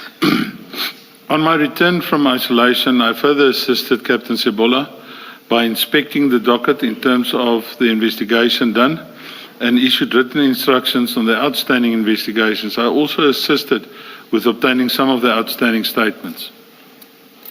Okay. So you continued to assist even after this would now be with the investigation into, the source of the drugs and, potential destination of the drugs. That's what. Correct, Commissioners. Right. Please, can you read the first paragraph of paragraph 13? During the course of 2024, after an IPAD investigation into the matter, I was informed that the IPAD case was dismissed by the DPP in terms of charges against members, including myself. But the IPAD requested a departmental investigation to be conducted against DPCI members who were involved in the Boyson's case. Major General Gerber was appointed as the investigating officer into the departmental investigation. After his investigations, the national head of the DPCI also decided that the members acted correctly and that no departmental steps will be taken. During this investigation, I was instructed to confirm the status of the exhibits of this case. Pause there. Let's just, before we move on, just on the investigation. So this investigation by Major General Gerber into the members of the Hawks was really followed from the IPAD investigation and the IPAD recommendation. That's correct, Commissioner. Can we just look at the IPAD report? You'll see that at CJC 215.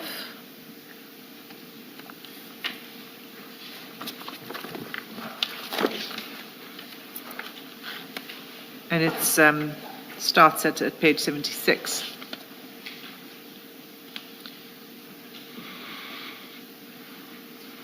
This is the report that made the recommendations, right? I think so, yes.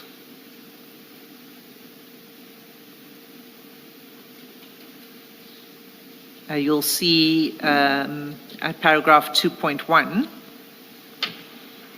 of that report, the IPAD says the recommendation is to initiate disciplinary proceedings as the SAPS members involved are, and then it lists 5 members of the SAPS and Hawks. Yes, Commissioner. And those are Major General Khan, Major General Kadwa, Brigadier Sekobela, Colonel Steyn, that's you, and Lieutenant Colonel Sebola. Correct, Commissioner. And this was based on an investigation at 2.3. The IPAD investigator lists all of the statements and evidence relied on. You see that? I see that, Commissioner. So there's a list of about 42 statements, including some warning statements, and then other evidence, a radio control transcript that we were looking at, the SAP-13, forensic report, etc. So based on all of these interviews with these people, what the IPAD report investigator determines is, if you look at page 79,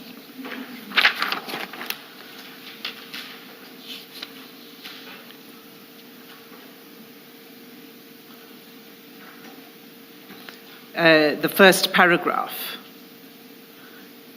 It says, evidence in our disposal revealed that indeed the complainant and 3 others were arrested on 9 July 2021 and were charged with dealing in drugs.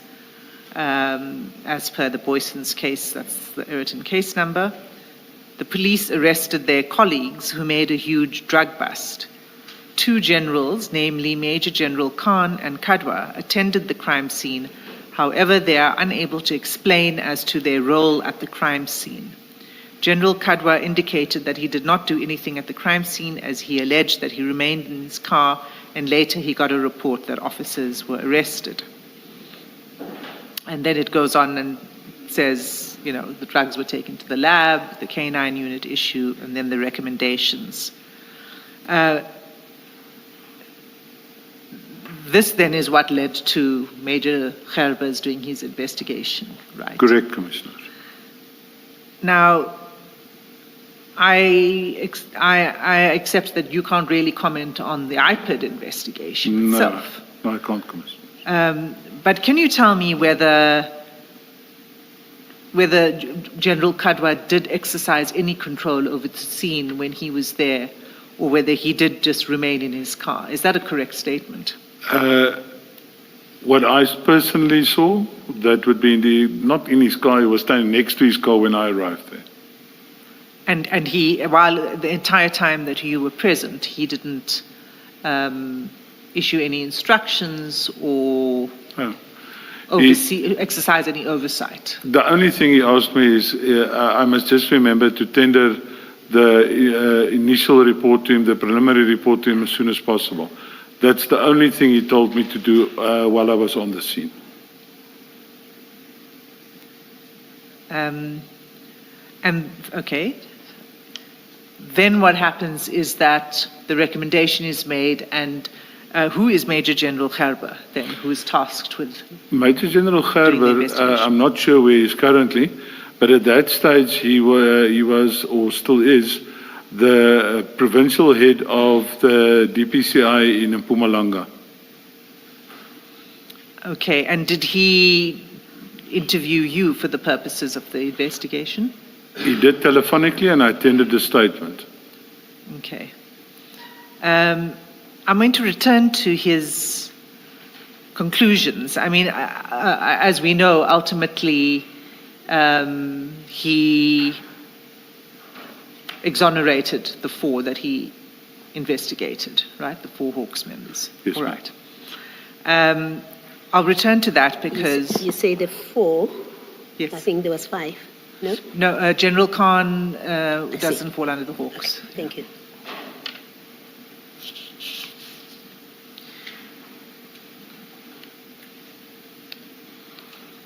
And then who was the complainant in this IPID investigation? I am not sure, Commissioner. Okay, thank you. Does it not say Mr. Mashaba in 75? Sorry, my mic was off. It says the complainant in brackets, Mr. Mashaba. Paragraph 3 on page 75. 79.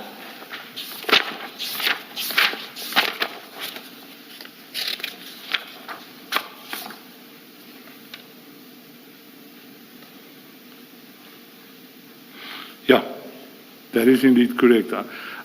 Commissioner, I haven't seen this report before until the bundle was given to me over the weekend. It seems to me that the complainants are the 3 police officers who were arrested. at Yes, the the traffic officer, the 2 police officers, and then the private individual.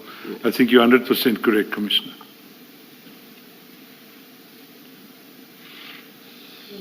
To your knowledge, you say, it says, I think you say in a statement that the DPP dismissed the case Yeah. that was supposed to be put against you. Do you know what was the charge against you in particular that the DPP... If my refused to memory prosecute? serves me well, it was corruption and defeating the ends of justice. If my memory serves me well, Commissioner. Thank you.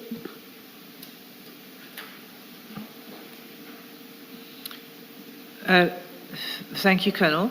As I said, I might return to the Gerber report just for some of his conclusions, particularly about concerns that he did have, despite the fact that he didn't think that there was sufficient basis to pursue any disciplinary charges against any of those, any of the four of you. He did raise some concerns about the investigation, some of which we've covered a bit today. Yes. I would like to return to that, but before we get there, you were at paragraph 13, and you had read the first paragraph of your paragraph 13, and you said that at the time of the investigation you were asked to confirm the status of the exhibits. That's in correct, the case. Commissioner. Can you take it from there, please? If one looks at my additional statement, the first meeting we had with the people at forensics in an effort to try and address this tasking that I received, myself, Lieutenant Colonel Jacobs, Captain Norkia, and Warrant Officer Morris went to forensics on the 3rd of December. When we requested I explained to them the reason for our visit, and we requested them to physically see these exhibits. They went and looked for it, but they couldn't find the whole consignment. And they returned to us and they said to us, well, there's no problem. They couldn't. I said to them, that's not acceptable. And I then phoned, as I indicated in my original statement, I then contacted Brigadier Allen, who is their commanding officer. And I requested her to assist with this tasking and to actually intervene, because I didn't get joy from her personnel. And when did you contact her? You say it in the statement, if you can just say it for the record. I contacted her, I cannot recall exactly when it was just after our meeting, our original meeting in December. So in paragraph 13 in your main statement, your original statement, you say in the beginning of February 2025. Brigadier Allen contacted me. Oh, I see. So let's just step back. So it was December when you first made the request. Yes. They indicated there's a problem.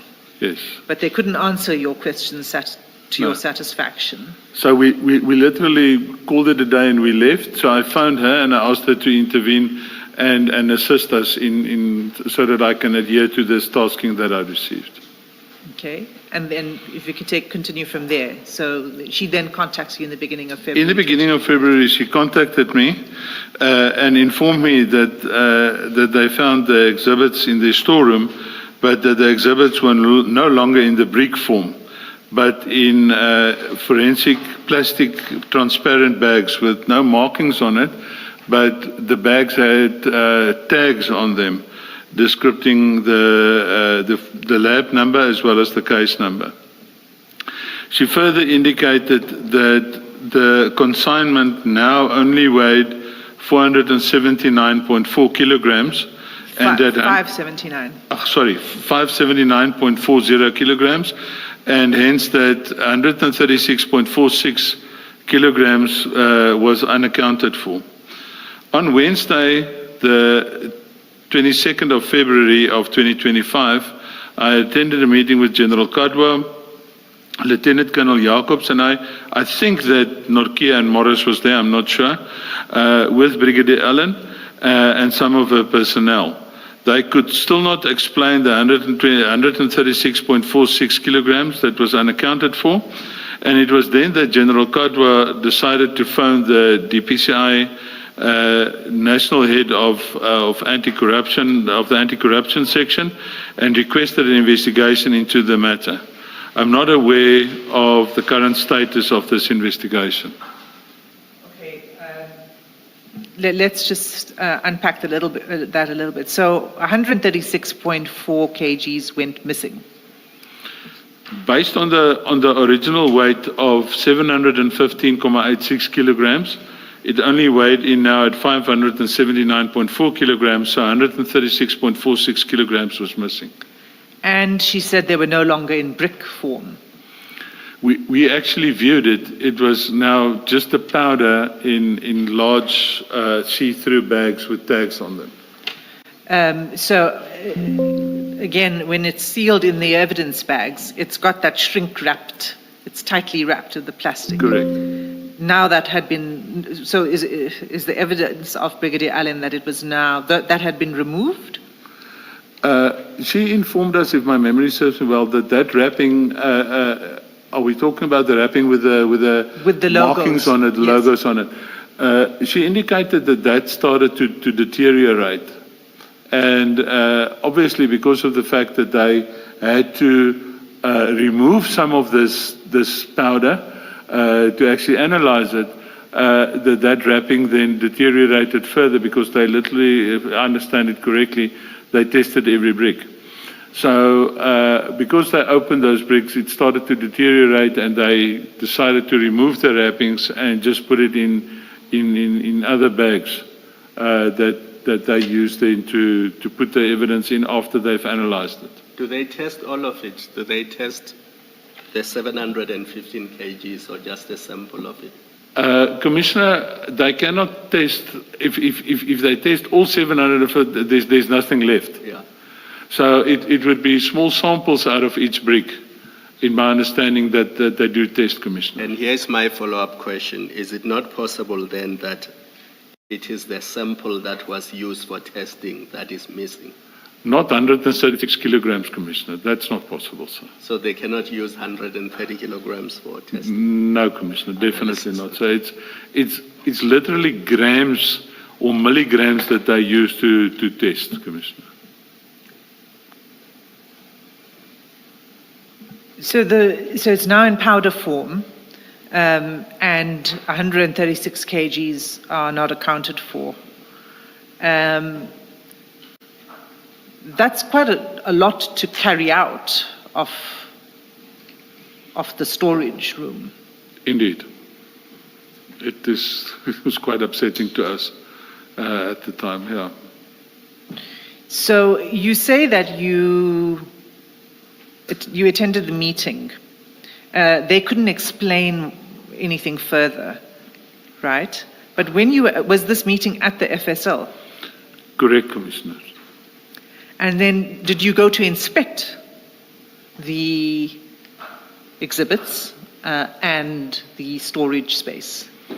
We indeed were allowed to accompany them, and they showed us the storage facility where the exhibits were kept in. And what did you see there? Lack of a better explanation, chaos. But I don't think in my humble opinion, like the lawyers say in court, my humble opinion is that at the end of the day, one should go and look for yourselves. My explanation of that or photographs of that will not suffice to explain what's going on in those storerooms. It was kilograms and kilograms of exhibits lying on top of one another and roof height. So how would they be sorted? I mean, so it's all in one room first. All in one room. Different bags with the tags on them, as I can explain. I don't know how they would know to go to the back of this facility to retrieve certain items. It's like a puzzle. I don't know how they do it. So you would walk in, and is it on shelves or is it? Shelves are fully packed. It's now laying on the ground, and they literally walking on top of the bags to get to the bags at the backside of this facility. And is it a secure room? Yeah. There's serious strong room doors in front, and you have to sign as soon as you step if you put your foot into that place, you sign a register to say that you were in there. Are there cameras outside the door? I saw cameras. If they're working, I cannot answer. So that would have presumably been part of the investigation by the anti-corruption section head? I think so, yes. Or ought to be. And have you been able to do any follow-up on that investigation by the anti-corruption office? So is this an office within DPCI, by the way, the anti-corruption office? That is correct. Anti-corruption, serious anti-corruption is one of the legs, if I can explain it like that. that the DPCI is built on. The call that was made, you say, to the DPCI head office of anti-corruption, was that made in February 2025? That's correct, To yes. investigate? I actually overheard, in the meeting we had at Forensics, I overheard the call that General Kadwa made to, I understand he's no longer in the police, it was General John Matroos, who was heading up that section within the DPCI, and I know that the call was made to General John Matroos. So it's now well over a year later. What update have you had on that investigation and the status of the investigation? I do not have the full status of the investigation, but I'm aware that in last week they took a statement from Warrant Officer Morris, excuse me, and I was approached on Friday, past Friday, to tender a statement from my side on, actually one of the questions that they ask is why was the recount done from our side? But it's explained in my statement. So I said to them that I will deal with it in this week only after I've been, after I finalize my testimony at this commission. Advocate Hassim, did we establish what the street value of the 136 kg missing is? I can't remember if we did. It would Times 400,000. Times? I don't want to take out my phone, Commissioner, and my mathematical Roughly skills are good, but not that good. 55 million. Around 55 million. Yeah, around there, Commissioner. Okay. Advocate, Commissioner Baloy laughed at us last week because we got our maths wrong. So we don't want to attempt that again. And if this had now entered, if this now had entered the market, if it was now on the streets, these drugs, would you have been able to pick it up in any way? I don't think so. Reason being, I do not know if it was removed in those blocks where we found it in, because that would be the only way to identify it. But I believe that after the analysis, it was no longer in that block form that we seized it in. So it is, cocaine is a white powder. The end product is a white powder. So it will be very difficult to identify that on the street per se, Commissioners. So there's another incident that happens in February 2025 at around this time that these drugs go missing. There's a media publication, and if I could just ask you to have a look at that in the exhibit bundle. It's at CJC 217.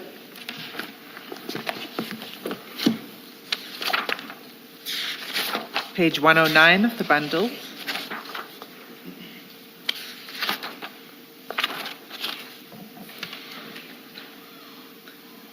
And it's dated 22 February 2025.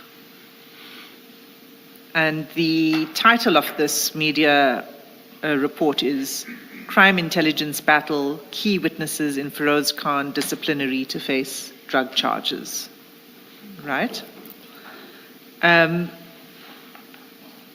report discusses what happened at the Eriton scene and the 4 suspects that were arrested. And it, in quite a lot of detail, including photographs from the scene, including the similar photographs to the ones you've showed to the Commission. But it says more. And if you look at page 115 of that report,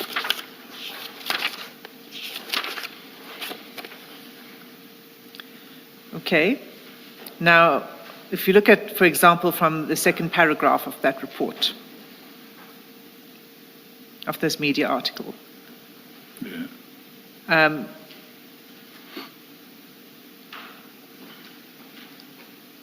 it says the report reveals Nku and Mashaba were in direct communication with an East Rand businessman who appears to have been the middleman between a drug operation in Brazil and local operations.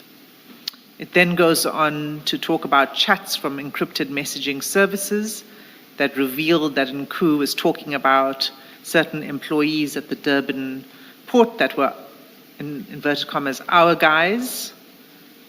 It refers to the businessmen who went by a particular alias. And you'll see also, as you scroll down, that this media article has the actual messages that were shared, that were obtained by internal Hawks investigators. It has evidence from the cell phone analyst, and it concludes, it opines that the emergence of this evidence is likely to prove crucial to Khan's survival in the disciplinary round. And then it continues to talk about Khan's troubles. And it's actually a very pro-Khan article. It's a very favorable article. And all of this evidence that it leaks, essentially, comes from an internal report that I think you're familiar with. Can you confirm whether you know about these WhatsApp messages and the evidence regarding Nku and the Durban businessman? Not this specific, I cannot recall the specific WhatsApp messages that's published here. And I do not know where would they have gotten this. I know there was analysis done, by our PCMC, the Provincial Crime Management Center, which also forms part of the DPCI. But to where this comes from, and I haven't seen this prior to today. Have you not seen a presentation that provides an analysis of the evidence Not of this specific, but I've seen part of a presentation by the PCMC, yes. Is it similar Yes. evidence to what is reported? Yes, similar, yes. So how would information, I mean, I would think that that's quite sensitive, confidential information. Absolutely. How would that be leaked to the media? I do not have an answer, Commissioners. I would not know. It's actually sad to see something like this. What is the risk of it, this kind of leak to an investigation? The risk of it is plain and simple to the fact that at the end of the day, if these type of things are published, it makes it easier for the criminals to see what we're looking at and how we do our investigations. And that would hamper further and future investigations into this type of syndicates. Thank you, Colonel. And then I said I would come back to the Gerber report. Sorry, you were going to continue. Please go ahead. Sorry, if you would allow me, just to take you to page 109 of that same, the first page of that article. You will see that photograph of the black bakkie with the black bags on top of it. Also in front of it, that is not captured in Warrant Officer Wood's sketch of the scene, you would see a marked police vehicle parked right in front of it. To the left of the police vehicle is that red Kia that is in her statement, in her drawing. But the police vehicle by then has been removed. So I just wanted to highlight that I just saw now. Yes, thank you for bringing this to our attention, because Wood's sketch was only done at a particular point in the day and was much later in the day. Yeah, here the sun is still shining. Here the sun is still shining, exactly. Indeed, yeah. Correct, Commissioners. Colonel, this open back bakkie, is this the black bakkie that is referred to? That would be correct, Commissioner. So Mashaba and them would have transported the drugs open in this way, if they had their way? That looks like that, Commissioner. Yes, ma'am. Okay. And without protection? I cannot answer to that, ma'am. Yes. I do not know what their plans were at that stage. Thank you. And just remind us, the police van is the one that prevented the black Nissan Baki from leaving the warehouse. This is what I found when I came on the scene and I asked what's going on here, and it was explained to me that that black bakkie apparently wanted to leave, so it was blocked in by a Boyson's police van. Yes. Yes, Commissioner. Going back to the FSL, the drugs that are now, that cannot be accounted for, the one, I think it's 136 kilograms Commissioner. that cannot be accounted for.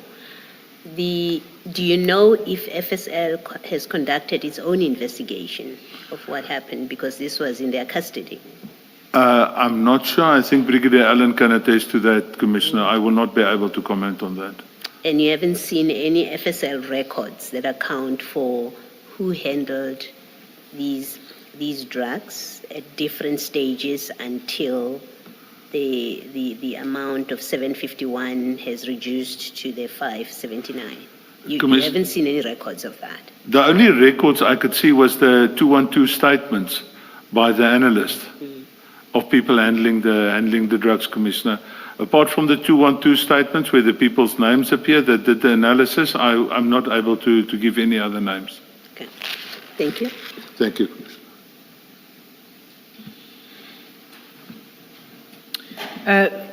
So, Colonel, Major General Gerber's report, right towards the end of the report, where he makes some findings. If we can just turn to page 106. CJ? Gerber, CJC 216.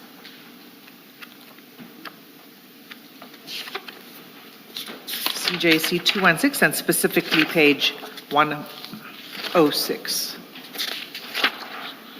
I'm there, Commissioner. Thank you. So he says he doesn't find evidence against the four. But then he says the following. He says, and it's sort of like the second paragraph just before the bullet points. There were fundamental administrative errors made by the investigators assigned to the team, and I highlight these, although they have no bearing on the IPID recommendations. And then he lists them. And he lists them as follows: errors in relation to serial numbers on the evidence bag, statement of Captain Norkia and Warrant Officer Morris, who performed the seizure together, differs, but was rectified and found to be an administrative error. The number of evidence collected, statements indicate 700, whereas FSL received 715. Several witness statements also confirm 715.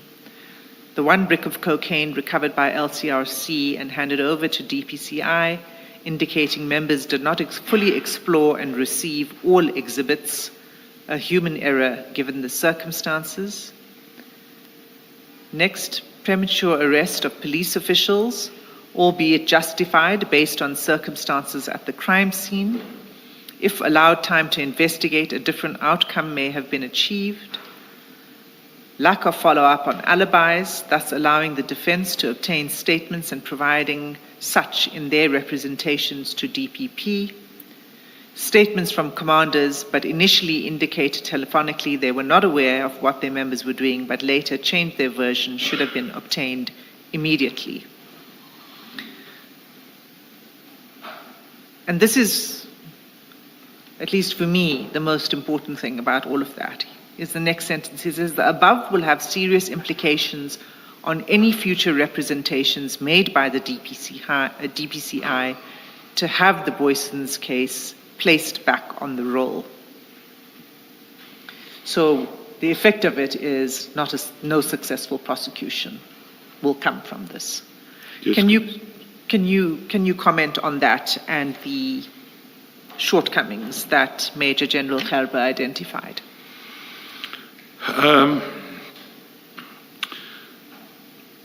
I'm not sure when he refers to errors relating to serial numbers on evidence bags. I'm not sure what he actually means by that. Statement from Norkia and Morris, that error or the differences between their statements must have been rectified in my time of absence. The 700 and the difference between the 700 and 715, if you have a look at my original statement, my handwritten statement, I did not mention any specific count of the blocks there. I only mentioned it in later statements.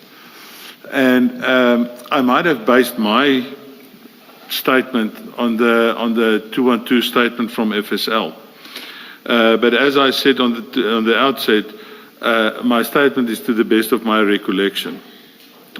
The one brick that was discovered, like I said, must have been the lighting, and it was human error. We're dealing with humans, although we expected to not make this type of mistake. We're dealing with human beings.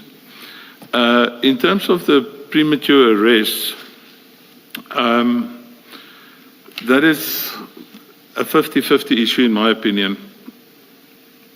In hindsight, I would agree with him that we should have just continued with the investigation, and then indeed there might have been a different outcome. But that is in hindsight. You know, sometimes we need to make decisions on a crime scene within minutes or in a very short space of time. And then fortunately or unfortunately, we then have to live with our decisions that we had to make in a very short space of time.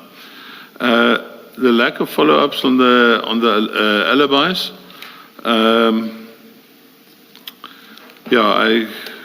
I think for the most part, the investigation team did what they could in terms of following up on the alibis.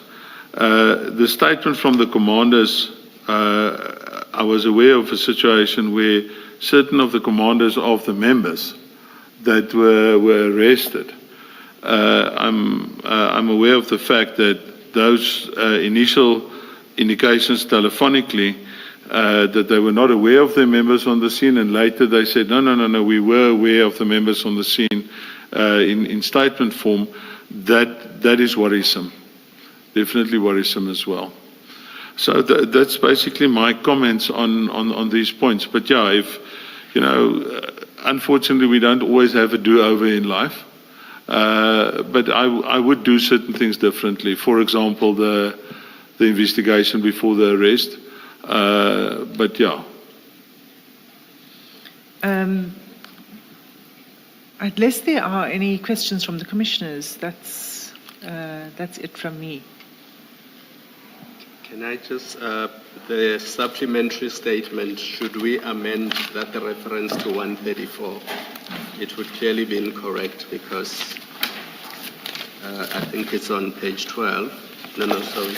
Yeah, page 12, para 51. The supplementary. It should be 136.46. Thank you, Commissioner. I think that was just a typo. Yes.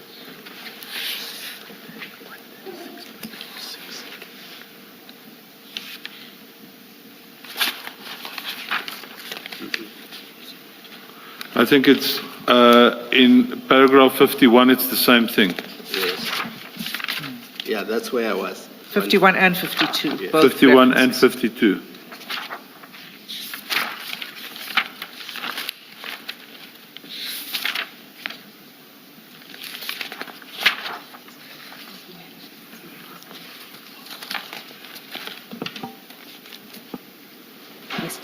Colonel, when you started very early on in the day, you mentioned, and I think this was in the general discussion before you got into the statement, that to date no arrests have been made.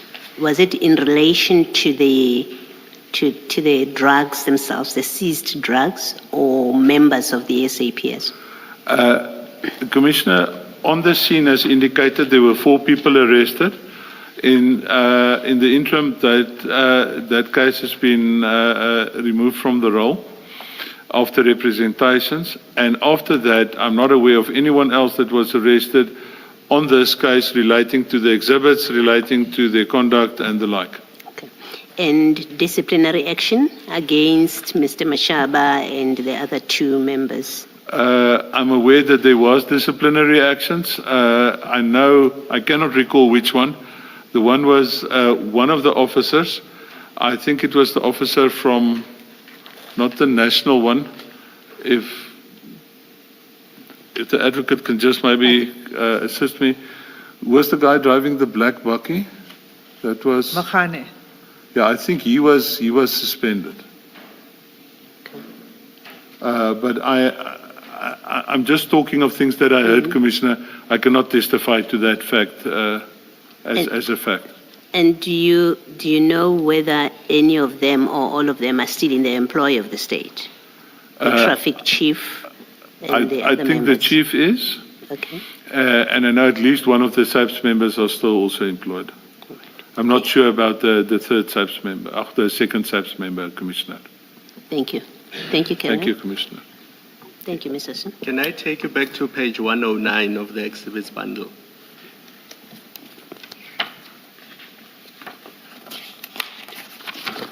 CJC 217. I'm there, Commissioner. Yes. Colonel, just looking at that photo, I mean, surely that is wrong, that you can load these bags in the back of an unmarked van, which is black in color, before the exhibits are secured and properly sealed and properly numbered and properly counted, just on its face. And photographed.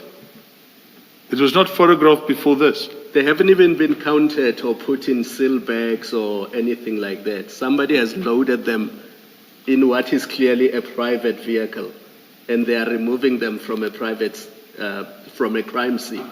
We established that this is, my humblest apologies, Commissioner. Where you find drugs, I mean, it's a crime scene, Absolutely. and that scene must be secured. But Absolutely. here they are already being removed, and somebody's taking them somewhere. Yeah. You will also see that this is before we came to the crime scene. Look at the people standing around. The gentleman there with the red shirt, no, is definitely not a police officer. So this was before we arrived there. So it's not even cordoned off. Like one of the first things that the advocate highlighted was that it should be there should be at least an inner perimeter, which wasn't done if one has a look at the photograph. So when you say that that's improper and incorrect, I have to totally 100% agree with you, Commissioner. Even assuming the arrest was premature and improper, just looking at what they have done in that photo, Yes, that is contrary to all the prescripts. 100%, Commissioner. I agree with you, sir. Okay, thank you. Not that it makes any difference at all to how this was handled and how improper it is. I think you wanted to make a correction, and I think it's something that I picked up from the statements, that van turned out to be a police van. That's correct. It was a police van, yes. Thank you. Or not a police van, but a police vehicle. A police vehicle. Yes, Commissioner. The black vehicle, yeah. What does that mean? Do you mean it is being driven by a policeman or it is registered as a SAPS vehicle? It is registered as a SAPS vehicle. But as you know, even vehicles registered as SAPS vehicles can be used to commit offenses. Absolutely, So Commissioner. it No. doesn't follow that just because it is registered as a police vehicle, it was conducting proper police business. Your comments 100% correct. But then Commissioner. again, on the flip side, you can't assume without more that they were committing a crime. 100% correct. So you must investigate all these things. Indeed, Commissioner. Thank you. Sorry, Chair, your commissioners have caused me to have a follow-up. Because the issue of premature arrests and all of that is quite important here. there were several people that arrived at the scene, the first responders I was referring to earlier. And along the way, and that's, I think, where Warrant Officer Pakula comes in at a certain point, because he only arrives, when we were looking at the timeline, he only arrives at the Eriton. He doesn't follow the truck with the others, right? He arrives in Eriton. And one of the findings by Major General Kharba was that he thought that Warrant Officer Pakula was genuinely trying to investigate the scene, but then was subjected to the arrest and all of that. And perhaps that was the comment about the premature arrest, because if he wasn't complicit with the others and the black bucky and the removal of the drugs, he may have been able to do more to do some processing of the crime scene. Can I get your comment on that? I cannot really comment on Pakula's role there, but I don't know. He was, who asked him to come to the scene, and why? If he's at a national investigation entity, why didn't he contact the correct people? He contacted Sipungu, Colonel Sipungu, who is his commander, who was on leave. And if you again have a look at that photograph on 109, that red Kia there at the back would be the vehicle he came in. The red vehicle? The red Kia vehicle that you can only see the nose of in that picture. So at the end of the day, if he would have done something, the first thing, why didn't he secure the drugs and at least have it in a perimeter? That's just a question I would ask. But I cannot comment on exactly what he did at the crime scene, commissioners. No, that's fine. I think that it's based on Major General Kharba's interview and then the statements he took from Officer Pakula, who explains what he did and calling the jock and that kind of thing. So I just wanted to clarify maybe what he understood as being premature arrest. Thank you. That's all from me. Thank you, Commissioners. Thank you very much, Colonel. You're excused. Let's adjourn until 9:30 tomorrow.